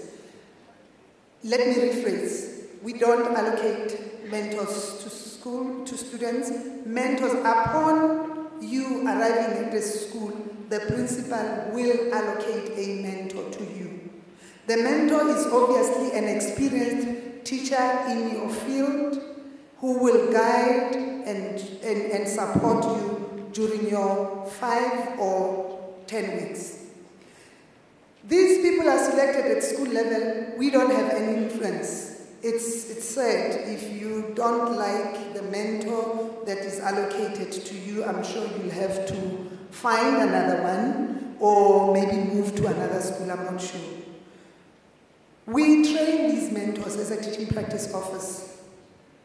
As academics within the office, we make sure that these mentors are trained. And we expect them to be role models for students. We have received a lot of complaints. We are aware that some mentors in our schools are not supporting our students and rather use our students as teaching assistants, or when a student arrives, then they feel it is time for them to leave or something like that. I've just received an email where one student is complaining and saying, my mentor is off sick for 2 weeks. What should I do now? The mentor is supposed to orientate the student around issues of policy, professionalism. We are receiving requests from students regarding the dress code. A lot of teachers are complaining and they are asking us as Unisa, aren't you talking to your students about how to dress when they come and stand in front of children? Colleagues and students, please note that we cannot as Unisa or as a teaching practice office spell out a particular dress code. Well, in our guidelines, we did mention that a teacher must dress comfortably and presentably. Unfortunately, those two words can mean different things for different people.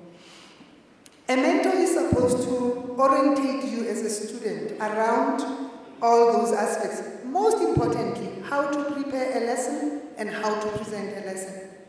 The mentor must give you constructive feedback. They must not just sign your documents.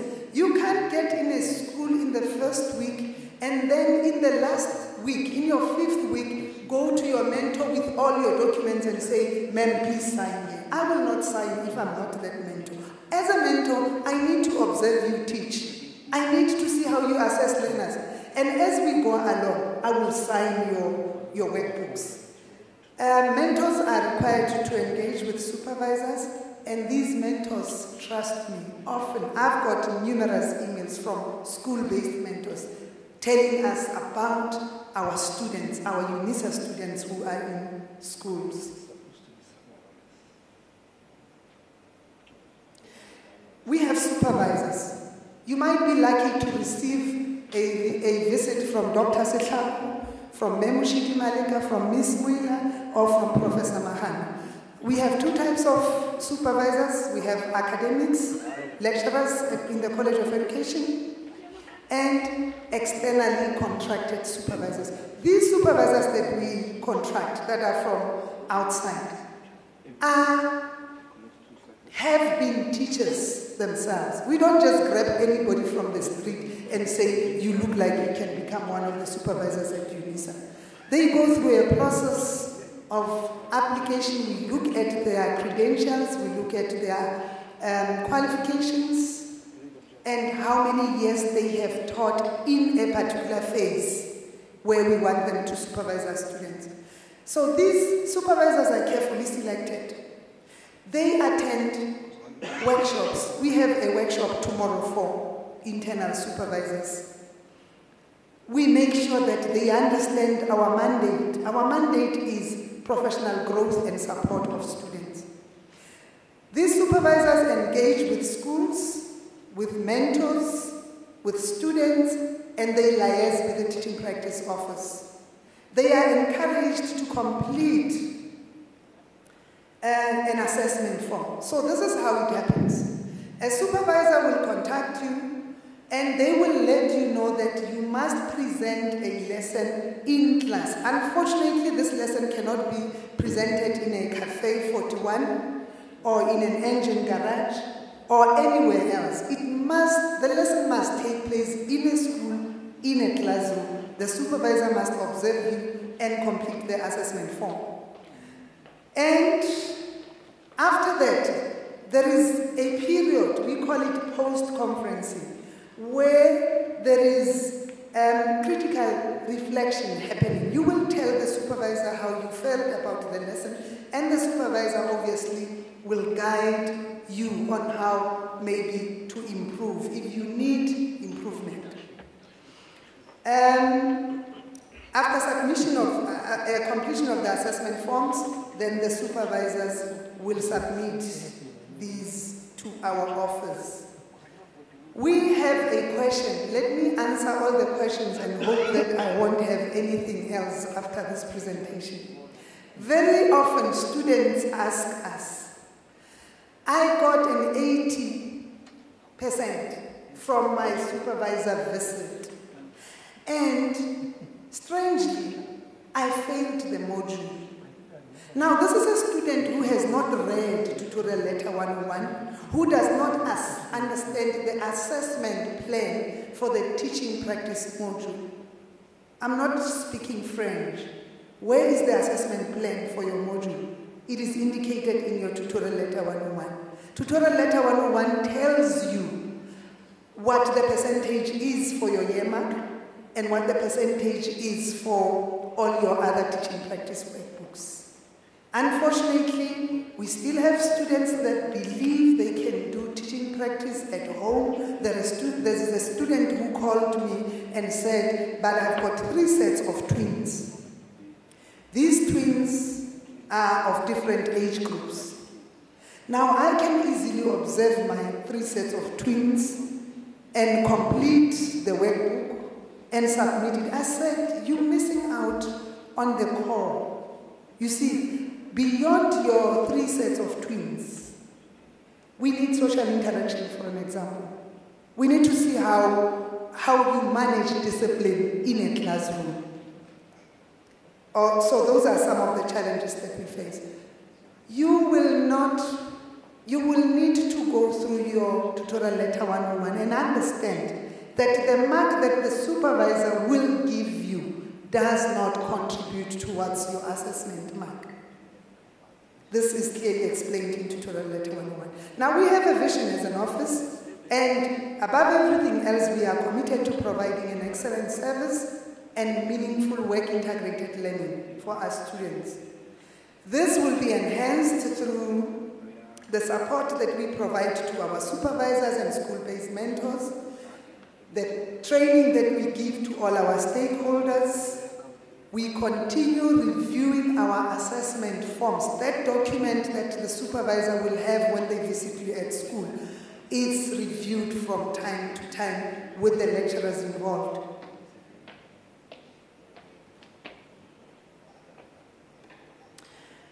Placement is one of the core duties of that office. It is our duty as a teaching practice office to ensure that you are placed. But remember, we cannot place you if we don't have your DSAR 25 placement form. We also committed to assisting students, and we have participated in the student retention unit earlier in the year or last year sometime, where we spoke to first-year students about some of the things that affect them. We are committed to providing intervention programs. We have set up video conferencing lessons. We invite teachers and other academics to present lessons in order to share good practices with our students. The teaching practice office instills a sense of partnership that enhances collaborative learning, and this is an important aspect of any learning. You will hear from teacher centers, from Dr. Sklaku, that we are using ICTs and teacher centers that are in place to make sure that teaching practice students are supported. Of course, as academics, we are committed to research and improving our processes within TP processes and procedures within the college. We work with different departments. We are situated in the College of Education. We also work with the Student Retention Unit. We are supportive to seminars that Professor Mahano organizes from time to time. So this is who we are. We are teachers. We are not here by mistake. We deserve to be here. Thank you.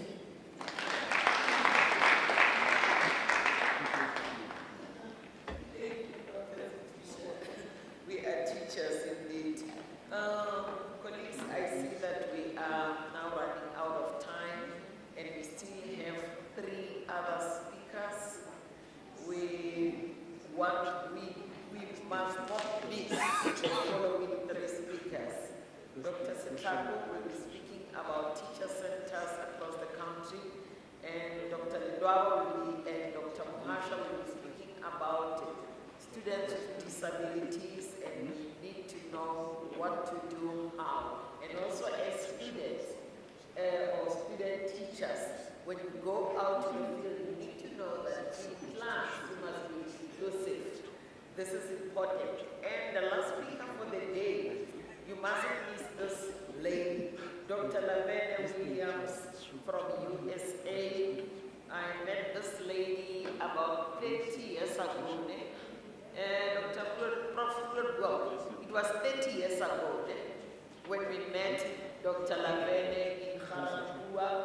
We were guidance counselors and we were not trained, but Professor Woodward then went to the US, met with the Counselors Association.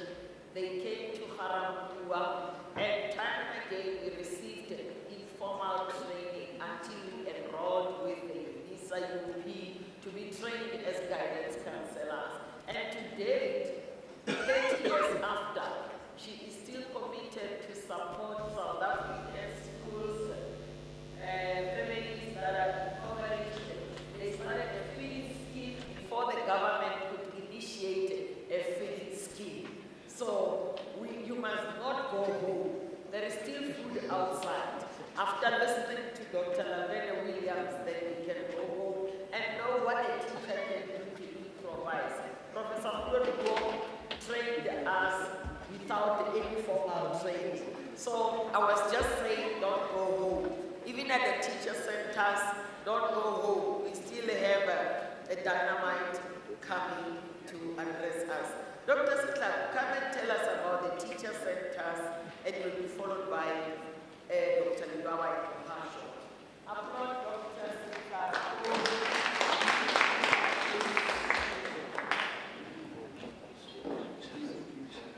Right, good afternoon, ladies and gentlemen. My bosses have spoken. Bosses are not here, but my bosses have spoken. And I always love what they say, but anyway, thank you for giving us this opportunity. And I would please allow me to just say all protocol observed. And I'm supposed to be speaking about teacher centers. Teacher centers are functional, we can see. The other boss has been saying, together fairly, and naming them, those are our teacher centers. And what are these teacher centers? Teacher centers are set up, or have been set up. Okay. Hey, you know this tall woman would always assume that you can hear. Okay. Teacher centers are set up to support students mostly in rural areas and in remote areas. We are saying as Unisa, we just don't want your money. We want to support you with the money that you send you give to Unisa. We need to support you because at the end of the day, we want you to succeed. This project has been rolled out in collaboration with the Department of Education, the basic Department of Education. And, and this means the basic Department of Education and College of Education are in this initiative together. We are working together.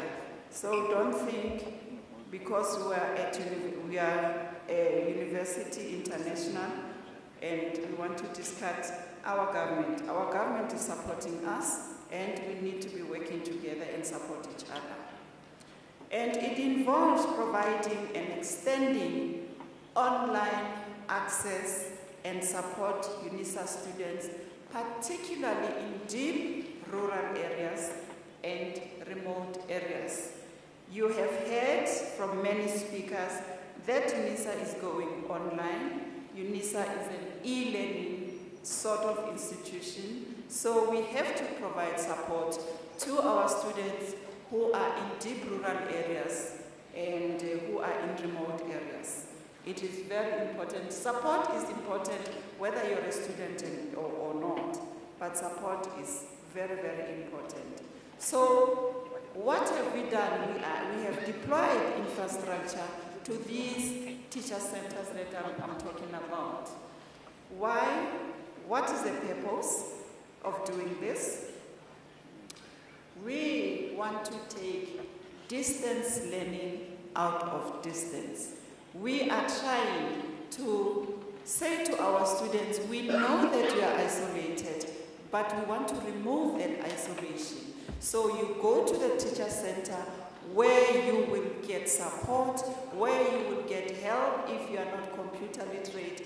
We are saying to you as a student, you have the facility, we are providing the facilities. Please go to these teacher centers and get help. If you cannot submit your assignment online, you have heard one of our speakers saying, no, BPT, for example, it's a fully online module. It has to be submitted online. So you have the facility.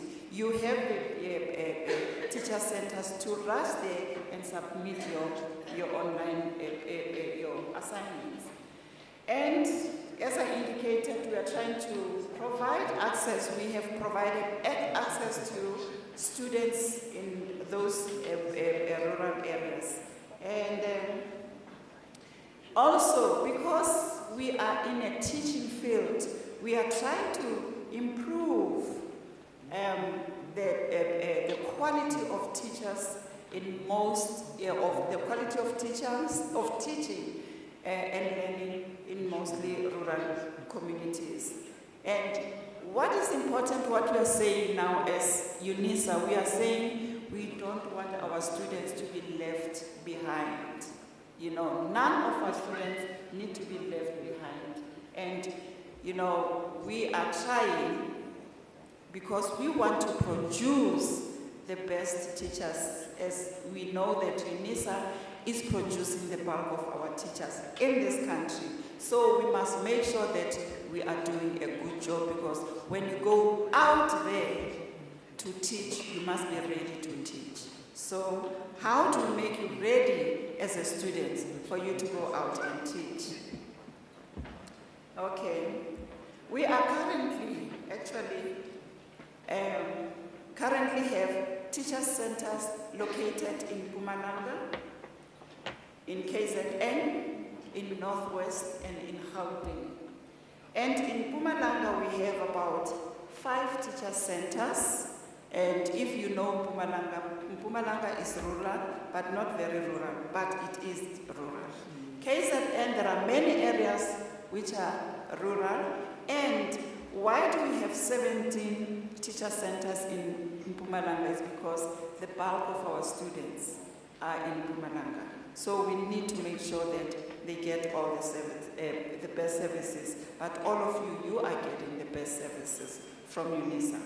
In Northwest, there are 10 teacher centers, and in Gauteng, we have 2 teacher centers. And you might be saying, why 2 in Gauteng? Why 17 in KZN? I've just explained. But you know, Gauteng, everybody is supporting Gauteng. And besides in Gauteng, there are many regional offices. Students, you know, our regional offices do have computer labs and everything. So students can walk in any of the regional office for support and help. So don't complain. So that is the spread of our teacher centers. Okay, and then, you know, our teacher centers, you know, we have assistant students who are helping students. I indicated that you can go there if you're not computer literate. They will skill you, they provide you the skill, they will help you and show you how to start a computer, how to move a mouse, how to go from this portal to go to that portal. So our staff are doing more than we have bargained. Our teacher center were initially, you know, established to support our prospective teachers. But now they are doing more. They are, you know, multi-skilled, our student assistants. They are helping students during application period, during registration period, with queries, you know, all queries. Most of the teacher center is teaching, student assistant help students with queries. And because we are working hand in hand with the Department of Education, we provide, teacher centers are used to provide professional development for teachers. When they have their meetings, when they have their workshops, they make use of the teacher centers. So our teacher centers are multidimensional. And most of the teacher centers in these rural areas, they provide intervention programs for matric students. So the district offices are making use of the teacher centers to provide these intervention programs. And also what is important, the teacher centers in those rural areas are not only helping Unisa students, they are also helping the communities around. You know, when some people in the community, they want to apply for a position, they go there and they are getting help. So they are doing more than we have bargained. But, as I indicated, teacher centers were initially set up to support our student teachers, you know, to prepare them for school experience, what we call teaching practice. Dr. Situsha spoke about teaching practice. So they were initially set up for that, but we are doing more than that. Help students, we also help students to learn and design the lesson plans. We're making use of our lecturers. We have good lecturers here who have been classroom teachers. Dr. Situsha indicated that it was not a mistake that you are here. That experience, your classroom experience is mostly important, so to help our prospective teachers, because we are saying to them, by the time you go in for teaching practice, at least you must be ready. You must know exactly how a lesson is planned, how a lesson is designed, how to write a lesson plan, and then this is our responsibility to do that. And we also use teacher centers to orientate students regarding teaching practice. We are planning to have our own orientation for teaching practice so as to help our students. We know that some of our students are already in doing their teaching practice, but those students received their orientation last year. So we're talking here about the new students, the first year students. Luckily with the first year students, this year they just go to school and observe. So when they observe, they need to be writing notes and saying, oh, this is how I do this, this is how a teacher does that, present a lesson or present a poem and those kind of things. So we will be using video conferences, to do all these things that I have just mentioned. And our teacher centers are actually do have these video conferences to support our students. Right? I spoke about that. And come up with the pictures, because I know some of our lecturers don't know. We're talking about teacher centers and they actually do not know. Go back, go back. Yes. Go back again. Right. These teacher centers are, you know, they do have smart board, interactive smart board. So when you present your lesson, you know, students are able to hear you and you communicate with our students.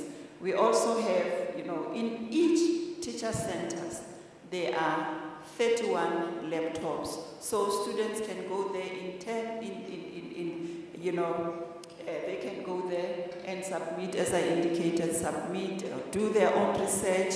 Because, you know, when we go about, last year we went about, and some of the students were actually indicating how appreciative they were because of these facilities. They're able to submit their assignment, they're able to do their research, and some of them were saying, I've passed my modules, all my modules, my first semester modules because of this, because I come here in the morning, I do all sorts of things that I need to do. And we do also have copy machines, and this is a server. We know what a server does for us all, but we do have copy machines so students can, you know, print. They do their printing and all sorts of things. If, you know, they cannot study, some people cannot do their work in a group. They want to be on their own. We study differently as people, so they do have copy machines to make copies and all sorts of things. So those are our teacher centers. We do have whiteboards and smart boards. So we are planning to invite our, you know, like Professor Grootboom to come and talk to our students about the study skills, and she's very good in that. And we have, you know, lecturers who are very good. We want our maths lecturers to support our students, and foundation phase lecturers to come and support our students. So we will be communicating with you to say, we have this on our program, please come and share your expertise with our students.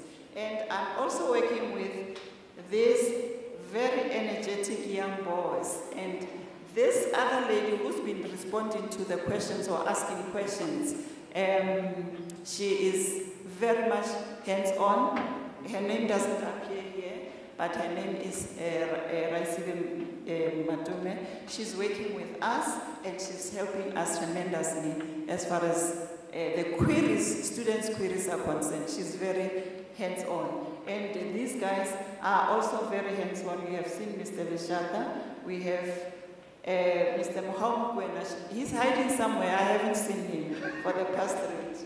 Yeah, he's hiding somewhere. But he and the 3 guys are communicating with the the student assistant in other teacher centers, and they send us queries. They inform us how they help our students.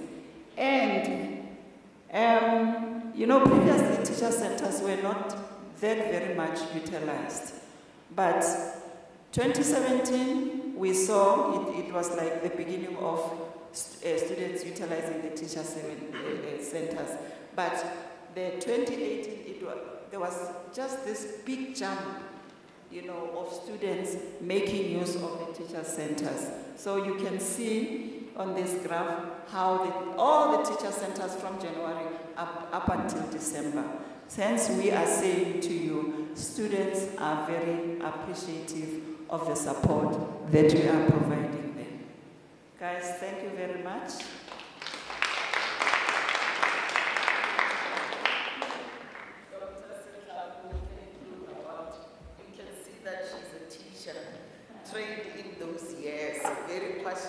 about what she's doing, and we appreciate the work that you've done so far, and we can see from yesterday that the teacher centers is actually where the activities are taking place, actually more than the regional offices, the way I see the student visiting them.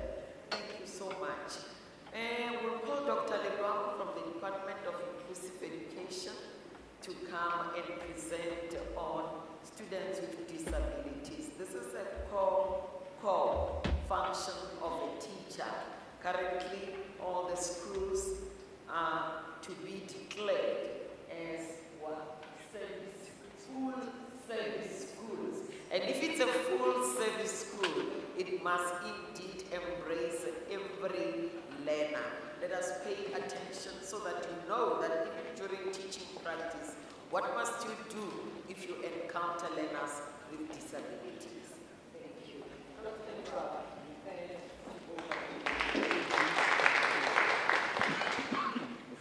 Good afternoon, colleagues and all students. Prof. Mahanu, thank you very much for providing us with an opportunity to come and talk about students who need additional support so that they can be able to complete their studies and graduate like other students. I repeat, students who may require additional support. As said, we are mandated to adhere to, number one, the principle of Ubuntu, international, national, and institutional policies on social justice, on equity, and on inclusivity. Students, please be aware that the South African Constitution, regard education as the basic human right. We have adopted inclusive education policy at all levels, meaning that here at Unisa, we all acknowledge, respect, as well as support diversity amongst our students.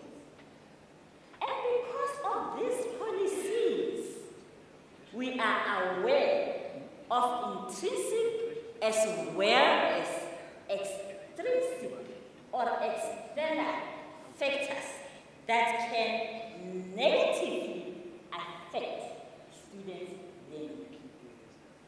Now, with intrinsic factors, I'm referring to those factors that are within the student. Example, I'm talking about disabilities, which I'll come and talk about it a little bit later. I'm also talking about emotional as well as psychological factors.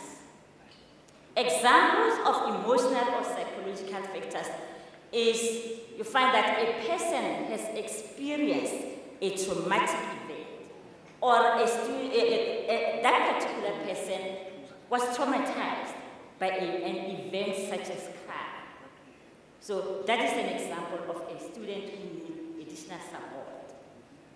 Then I'm going back to the issue of disabilities. When we talk about disabilities, we are talking about either those that are visible or those that are invisible. The visible disabilities are disabilities such as physical disabilities, sensory disabilities, multiple disabilities. I just want to mention only a few of them. And those that are regarded or those that are invisible, we're talking about psychological problems, epilepsy, HIV and AIDS, TBI, chronic fatigue syndrome, learning disabilities, attention deficit hyperactivity disorder, commonly known as ADHD. We are talking about attention deficit disorder, ADD, the list goes on and on, meaning that I didn't mention all of them. These are some of those invisible disabilities. Now, when we talk about them, or when we look at these disabilities, it implies that one of the domains in an individual is affected or is limited. And as a result, because of this, without support, an individual will find it difficult to study or will find it difficult to complete a program. I'm coming again into the issues of those external factors. Learning and educational achievement is also influenced by external factors. Right. These are the factors that are not within the individual. These are the factors that are not within a student. And some of the students, unfortunately, have no control over those factors. Example, we're talking about social factors, economical factors, as well as cultural factors. Think about a student who comes from an area with poor infrastructure or from a poor background. And when it comes to cultural factors, think of a married woman where, according to the cultural practices, married women are not supposed to develop themselves or continue with their studies. They must just be home, take care of their husband, take care of their mother-in-law, and have children. No, you can't study. So getting support from that family for that poor woman will be very difficult. And they have an impact towards learning, or they have an impact towards completing the program. Because here in SEL, we use technology, for example, to teach and to learn. So, for a student who comes from a poor background, data might be expensive. And being like that, you find that such students will take time to complete the program. And others will drop out of the program, unfortunately. And it's something that we don't want. We want to support our students so that they can be able to graduate. Other typical characteristics of students who are affected by social and economical factors is that some of them, they haven't acquired skills that are required at the university. For example, some of them, you find that they are not computer literate, as well as their writing and language skills, you find that they are also limited. Others might also be reluctant to request for support or to request assistance from the university. So how can the students access support? How should they access support? Number one, disclosure of any of the condition the student had. Please disclose, because your lecturers will not be able to assist you if they don't know your problem. So they must be aware of your conditions, or they must be aware of any circumstance that you experience, so that they can be able to provide you with the necessary support. In some instances, for example, disabilities, we will require the medical report. We will require the proof of the medical report so that you can also be able to access support. Effective communication with your lecturers is also crucial. You need to communicate with your lecturers as early as possible. because with us, one size does not always fit all. So let me conclude with this African saying. Ngwana yo a salero, o hwela thari. By this, I just want to emphasize that please, please, don't suffer in silence. Make use of all the available resources at Unisa so that you can get support that you deserve. You definitely deserve to be supported because your success is also our success. Thank you very much.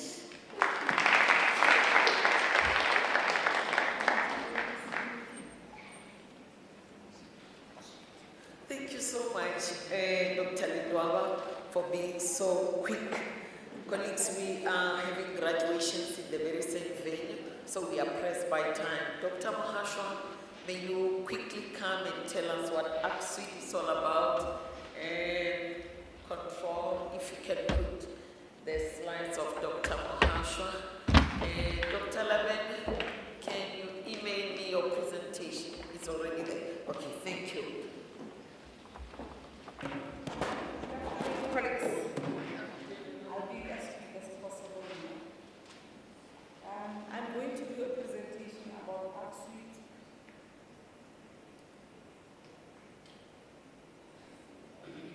Okay. Colleagues, ACT-SUITE is Advocacy and Resource Center for Students with Disabilities. It is a directorate in the Student Affairs Department in the Registrar's portfolio. It is made up of a multidisciplinary team of the following. We have sign language interpreter, only one. We have material production and access technology coordinator. We have braille production officer. We have a proofreader and transcriber. We have orientation and mobility officer. And we also have multi-purpose lab assistants throughout the country. I'll not speak on the legislative framework, but just to say, as ACT-SUITE, we are guided by those particular policies in terms of the support that we need to provide to our students. For the sake of time, I'll just move. I'll speak on the support that is provided to students with disabilities. We provide tuition fees and assistive learning devices, such as your laptop with screen reader, laptop with magnification software, motorized wheelchair for quads, manual wheelchairs for paraplegics, digital voice recorders that would require even during examination, hearing aids and payment of sign language interpreters, as and when we're having activities like today. If there was a deaf student, we definitely provide a sign language interpreter. Later on, we are having graduations. If there is one student who will indicate or students who will indicate support, we will definitely provide that. Academic support, we are responsible for conversion of study material into various formats, which is your electronic text, braille, large print, and audio. However, students need to indicate in a special assistance form the type of material that they want to provide. So it's important, as Dr. Lidwaba indicated, you need to declare your disability status so that we can provide. In terms of those who are preparing to be teachers, you need to know the profile of the students that you will be teaching so that you can provide for such for the material they may require. And then we are also advocating for students with regard to publishers so that they get textbooks or prescribed books in formats that are suitable to them. And I just need to warn or caution students that there are those students who get those material and prescribed books in PDF and then share them with other students, actually sell copies of those books. Colleagues, it is unacceptable, it is unethical, don't do that. You learn in a disciplinary learning and will not support you.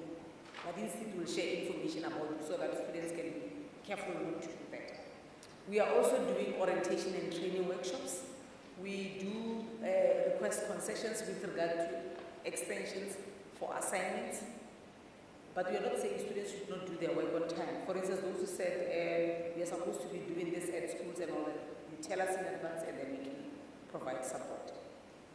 We also advocate for alternative assessments for students with disabilities. Yesterday I indicated an example where in one module they were saying, refer to the following 3 pictures and tell us the best picture or what this picture is saying. For a student with disability, with visual impairments, they will not be able to see that. So at the end of the day, it means that the student is going to lose out on those marks. Same applies to those who are doing qualification in education. Pay attention to such.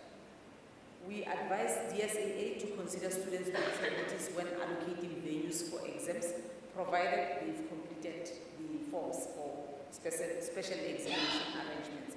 But we also cater, for instance, if Irene today or tomorrow has got or is involved in an accident, I'm just giving an example, and I'm not able to ride in a particular venue, exam will have to accommodate my request because it's something that happened at that particular time. Remember, we have temporal disabilities, we also have permanent disabilities. We can cater for that, provided we do that on time. We also provide inputs to My Unisa, My Life to ensure access for students with disabilities. Earlier on, we had Professor Muli presenting on how to access My Unisa. As ArcSuite, we are providing inputs to them to say, don't say click here, click there, click there. Provide notes to say when you get into My Unisa site, these are the steps that you need to follow so that it is accessible to our students. We are assisting lecturers with the conversion of answer scripts in accessible formats, and we are really appealing that lecturers need to familiarize themselves with the profile of students with disabilities. Sign language interpretation, I spoke about it. We have established multiple centers throughout the provinces or throughout the regions where students with disabilities will be able to access those particular resources. Please, we are encouraging our students to make use of that. For those who are currently registered as DAED, please go to those centers because I know that quite often you are taught about this, but you have not seen that. For instance, JAWS, you never know what is that. So please familiarize yourself with those particular resources and learn some of the things while studying at Unisa. We also have regional student disability forums as well as the Association for Students with Disabilities. As and when you are doing activities in the regions, get in touch with ArcSuite, get in touch with those forums of students with disabilities so that they can provide inputs in every activity that we are doing. We also provide support for students with disabilities to participate in career workshops and exhibitions. And I will reflect quickly on the challenges that we have noted. Some of the staff members are not able to provide required support for students with disabilities. And it's important that, for instance, I was not trained when I was a teacher. I was just giving information to ensure that I would access those training programs. And as ArcSuite, that's something that we're looking at because we realize that some of the colleagues were not trained on that. Some buildings are not accessible. For instance, this building that we're in today, obviously, if Mohaso is graduating on a wheelchair, the worst case scenario is that in one region, I will not mention the name, they even said, it's okay, let's lift the wheelchair. Colleagues, it's not correct and it's not acceptable. Let's not get there.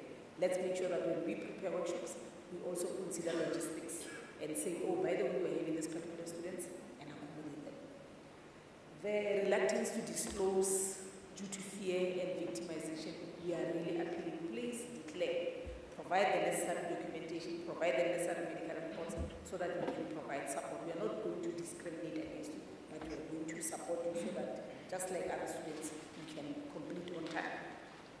Delay in production of study material in various formats due to the delay in the delivery of required resources, or even some of the lecturers sending us materials in text boxes. As you may be aware, I've been sitting here the whole day working on a laptop and trying to remove the text boxes so that when it gets to a student who requires that in Braille or MP3, it can be converted easily. But we are currently working on other softwares that can fast track the process. So it's better if it's just words without any pictures and what. I know as educators we prefer to use pictures just to make it exciting, but for visually impaired students we don't need that.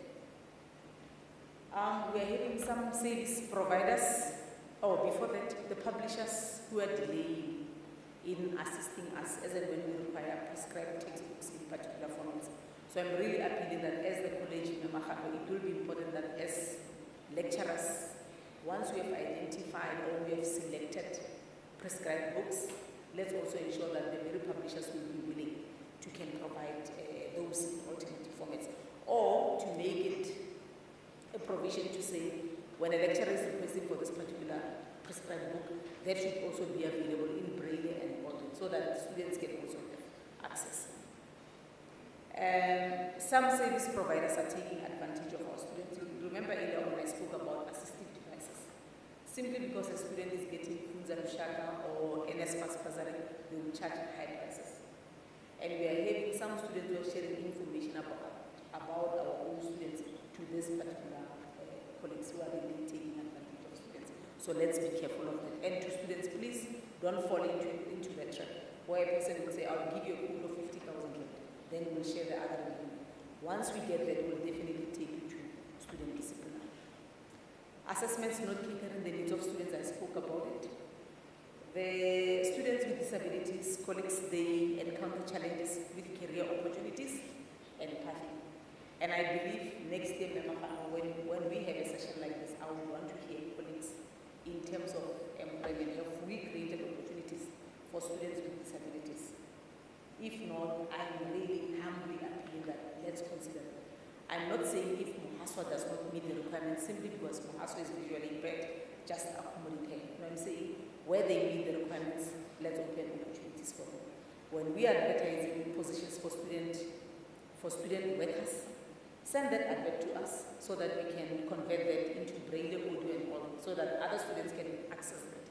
Currently, it's not accessible to them. They will not even know that there were such opportunities. I'll not speak about the implications because basically what we do is that once we have this data, once we have this particular challenges, we work closely with those departments that are affected to ensure that we provide access and we are inclusive in everything that we do. And of course, the pledge is the support that we are providing. In conclusion, for the benefit of time, colleagues, I'll conclude with a quote by Dr. Janine Janowski, the Dean of the College of Education, Health and Human Services at the University of Michigan, Dearborn, about the support that we need to provide to students with disabilities. She is saying, to foster a campus culture through inclusive excellence, systematic commitment and infusion must envelope practices for access and equity in admissions and staffing, diversity in teaching, learning, research, and service. It is time to require cultural respect, awareness education, and practice to prepare our students to be citizens of our diverse world. The time is now for our institutions of higher learning to move forward in being inclusive campuses. Those good. Thank you, colleagues.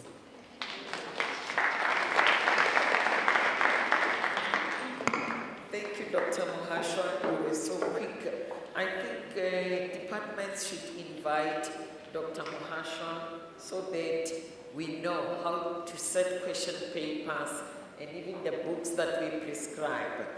In Setswana, we normally say, Kosi, meaning that the one who speaks last is the king or queen. I will now call Dr. Laverne Williams from the USA to Unisa SEDU students to come and tell us what must we do when we encounter challenges during teaching practice. A warm welcome for Dr. Laverne, who's now a South African.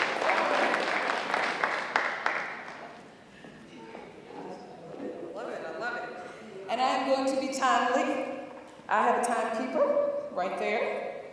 Because when we talk about trauma, I could talk all day. When we talk about disabilities, I could talk all night. So I am going to stay within the framework of what I've been given to do. But let me just say, great afternoon. You all look like you're kind of tired. I know it's been a long day, but I am ultraly excited. Not only to be here, but to be invited. And I thank my sister here and my other sister, Nomalanga, Professor Grootboom. Yes. Did I get it right? And I'd like to thank the College of Education, the Department of Educational Leadership and Management. I could go on and on and on thanking Unisa because they are part of what was started some 21 years ago. So with Unisa being now a partner of hardcore schools and my church, Macedonia Missionary Baptist Church, I'm real excited. That's not what I'm here for right now. So I'm going to get to the meat of the matter. I am an educator of more than 46 years. I am a clinical psychologist of 27 years. I am a special education teacher for 32 years. So everything I've heard here today, I'm right at home. So bear with me. I'm going to cut across the field a lot. In America, that means I'm going to make it short and sweet. Is that okay? Okay. How does trauma impact student learning? First of all, we would define trauma. Trauma can be defined as a real or a perceived event or threat or series of events or threats that are emotionally painful that an individual, and the individuals that we're talking about now, teachers, are our students. And the way those students see trauma is perceived through their own lenses. So what I'm going to do, I'm going to attempt to click myself away in a way. And my clicker isn't working. Come on. Okay, is there somebody who could work that for me right quick? It's off? You know, oh. Trauma-informed classrooms, schools, and community. We become educated as to the cause of trauma. This is how we have to know about it.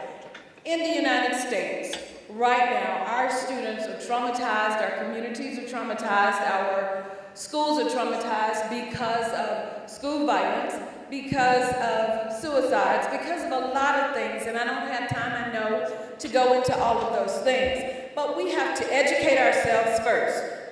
To educate it, but we also have to become sensitive. It's okay to know about it, but what are we going to do about it? And for those of us who are teachers in the classroom, we have to become informed, and we have to begin to meet the needs of those students.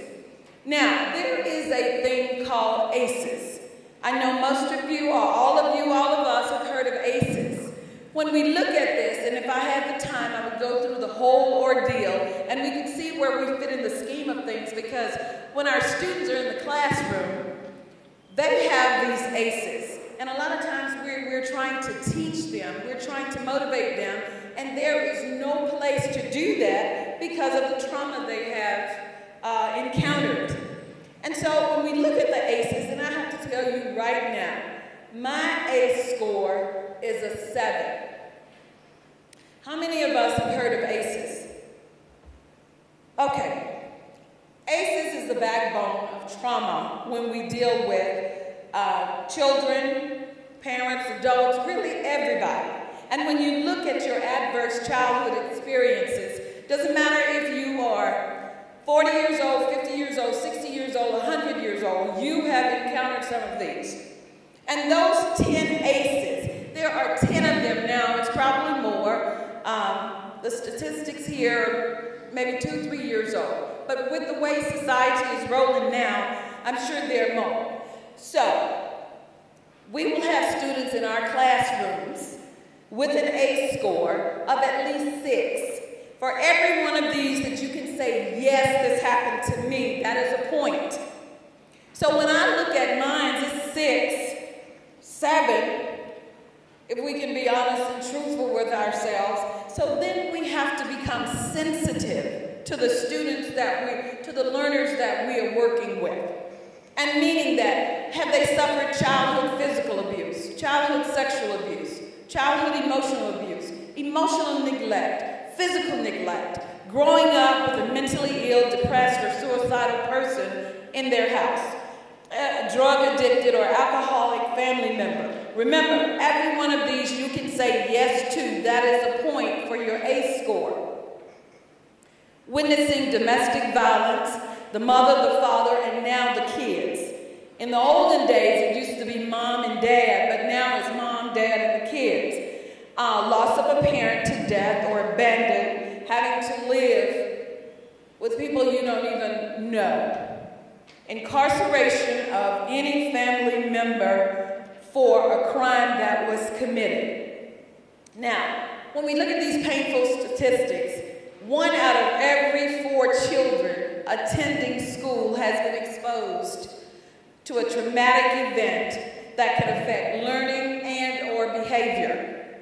51% of those students with a 4+, meaning out of that 10, they are at least 4.5, their A scores. So they're gonna have learning disabilities, learning problems, behavior problems in school. Now, can everybody kind of walk with me to see how important it is for us to know the clientele of students that we're teaching? It's really important that we understand from their vantage point. Otherwise, we're not going to make such a great impact. And I'm going to,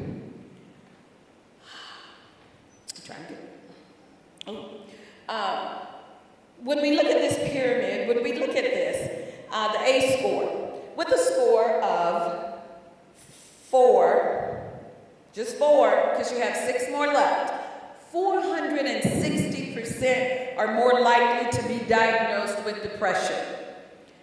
1,220% more likely to attempt suicide. With a score of 6, that's where I am. 4,600% are more likely to be an IV drug user. Now, I'm telling us this because it's really important that we understand who we're actually teaching and how we're supposed to be able to build those relationships with those students so that we can help them out and see them through. And if you will look at your pyramid, it's from conception to death. So the mechanics by which adverse childhood experiences are influenced by health and well-being throughout our lifespans. A lot of our students don't know how to deal with that. And sometimes when we look at stress for an extended period of time, it's going to look a little like trauma. When you have your positive, you have that you can tolerate, and you have that is toxic, which sometimes it masks itself as trauma. And I don't have time to go through all of this. Let me just hit this part. How does chronic stress affect learning? Now remember the chronic stress and the trauma. It affects the speech and learning difficulties concentrating, and you can probably see some of these students when those of you who are doing your practicums, you'll be able to see all of this. Poor relationship with peers and teachers, lower academic achievement, lower test scores, more likely to repeat a grade, just fail, just can't get it done. More likely to be placed in special education classes, suspended and or expelled from school more often, and more likely to drop out of school.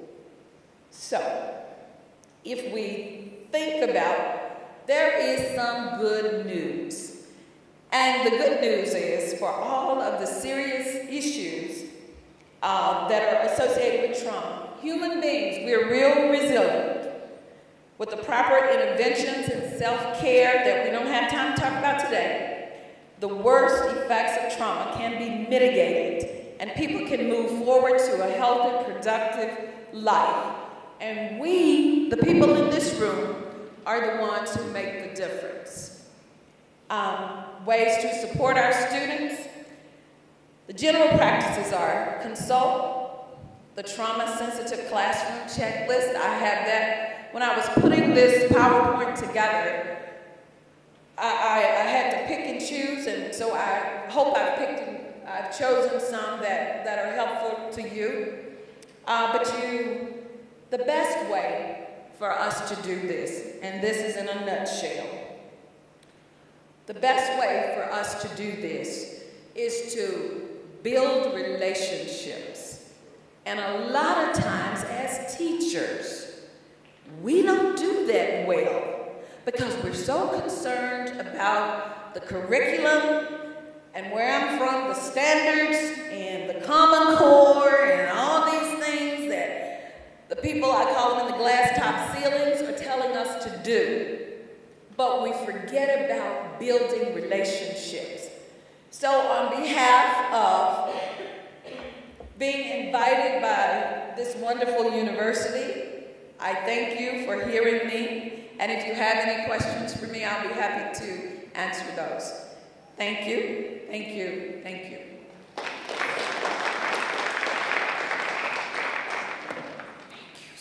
Thank you so much, Dr. Laverne Williams. And because we are on YouTube, post any question and Dr. Williams will log on and then be able to respond to the questions. And also in the regions, those who are on YouTube, you'll post questions and then we'll be able to respond. And Raisibe, is there any burning question there? No, Prof. We are fine from my side, thank you. Okay, fine, thank you. Let me thank all participants, all the students who went to the regions, who logged on, and they are live on YouTube, all the students who came to Mokelneck, and all the regional offices, teacher centers, my colleagues who participated in the program for 2 days, who left all your duties. I just want to say from the bottom of my heart, the teaching and learning office, the support staff that I'm working with, my humble, big thank you. Dr. Laverne flew all the way from the US just to come and talk to you. Thank you so much. And we believe that when you reach home, just get into your YouTube and see yourself, Dr. Laverne, and show the Americans that South Africa can do it. May the good Lord bless you till we meet again. Thank you. Travel safely.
Just 2, 1, 2.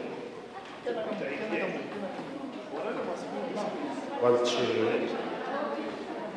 1, 2.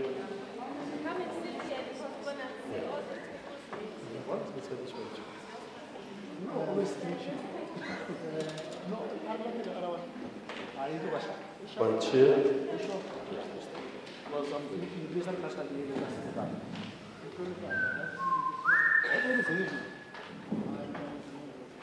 One, two. 1, 2.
Switch on this light.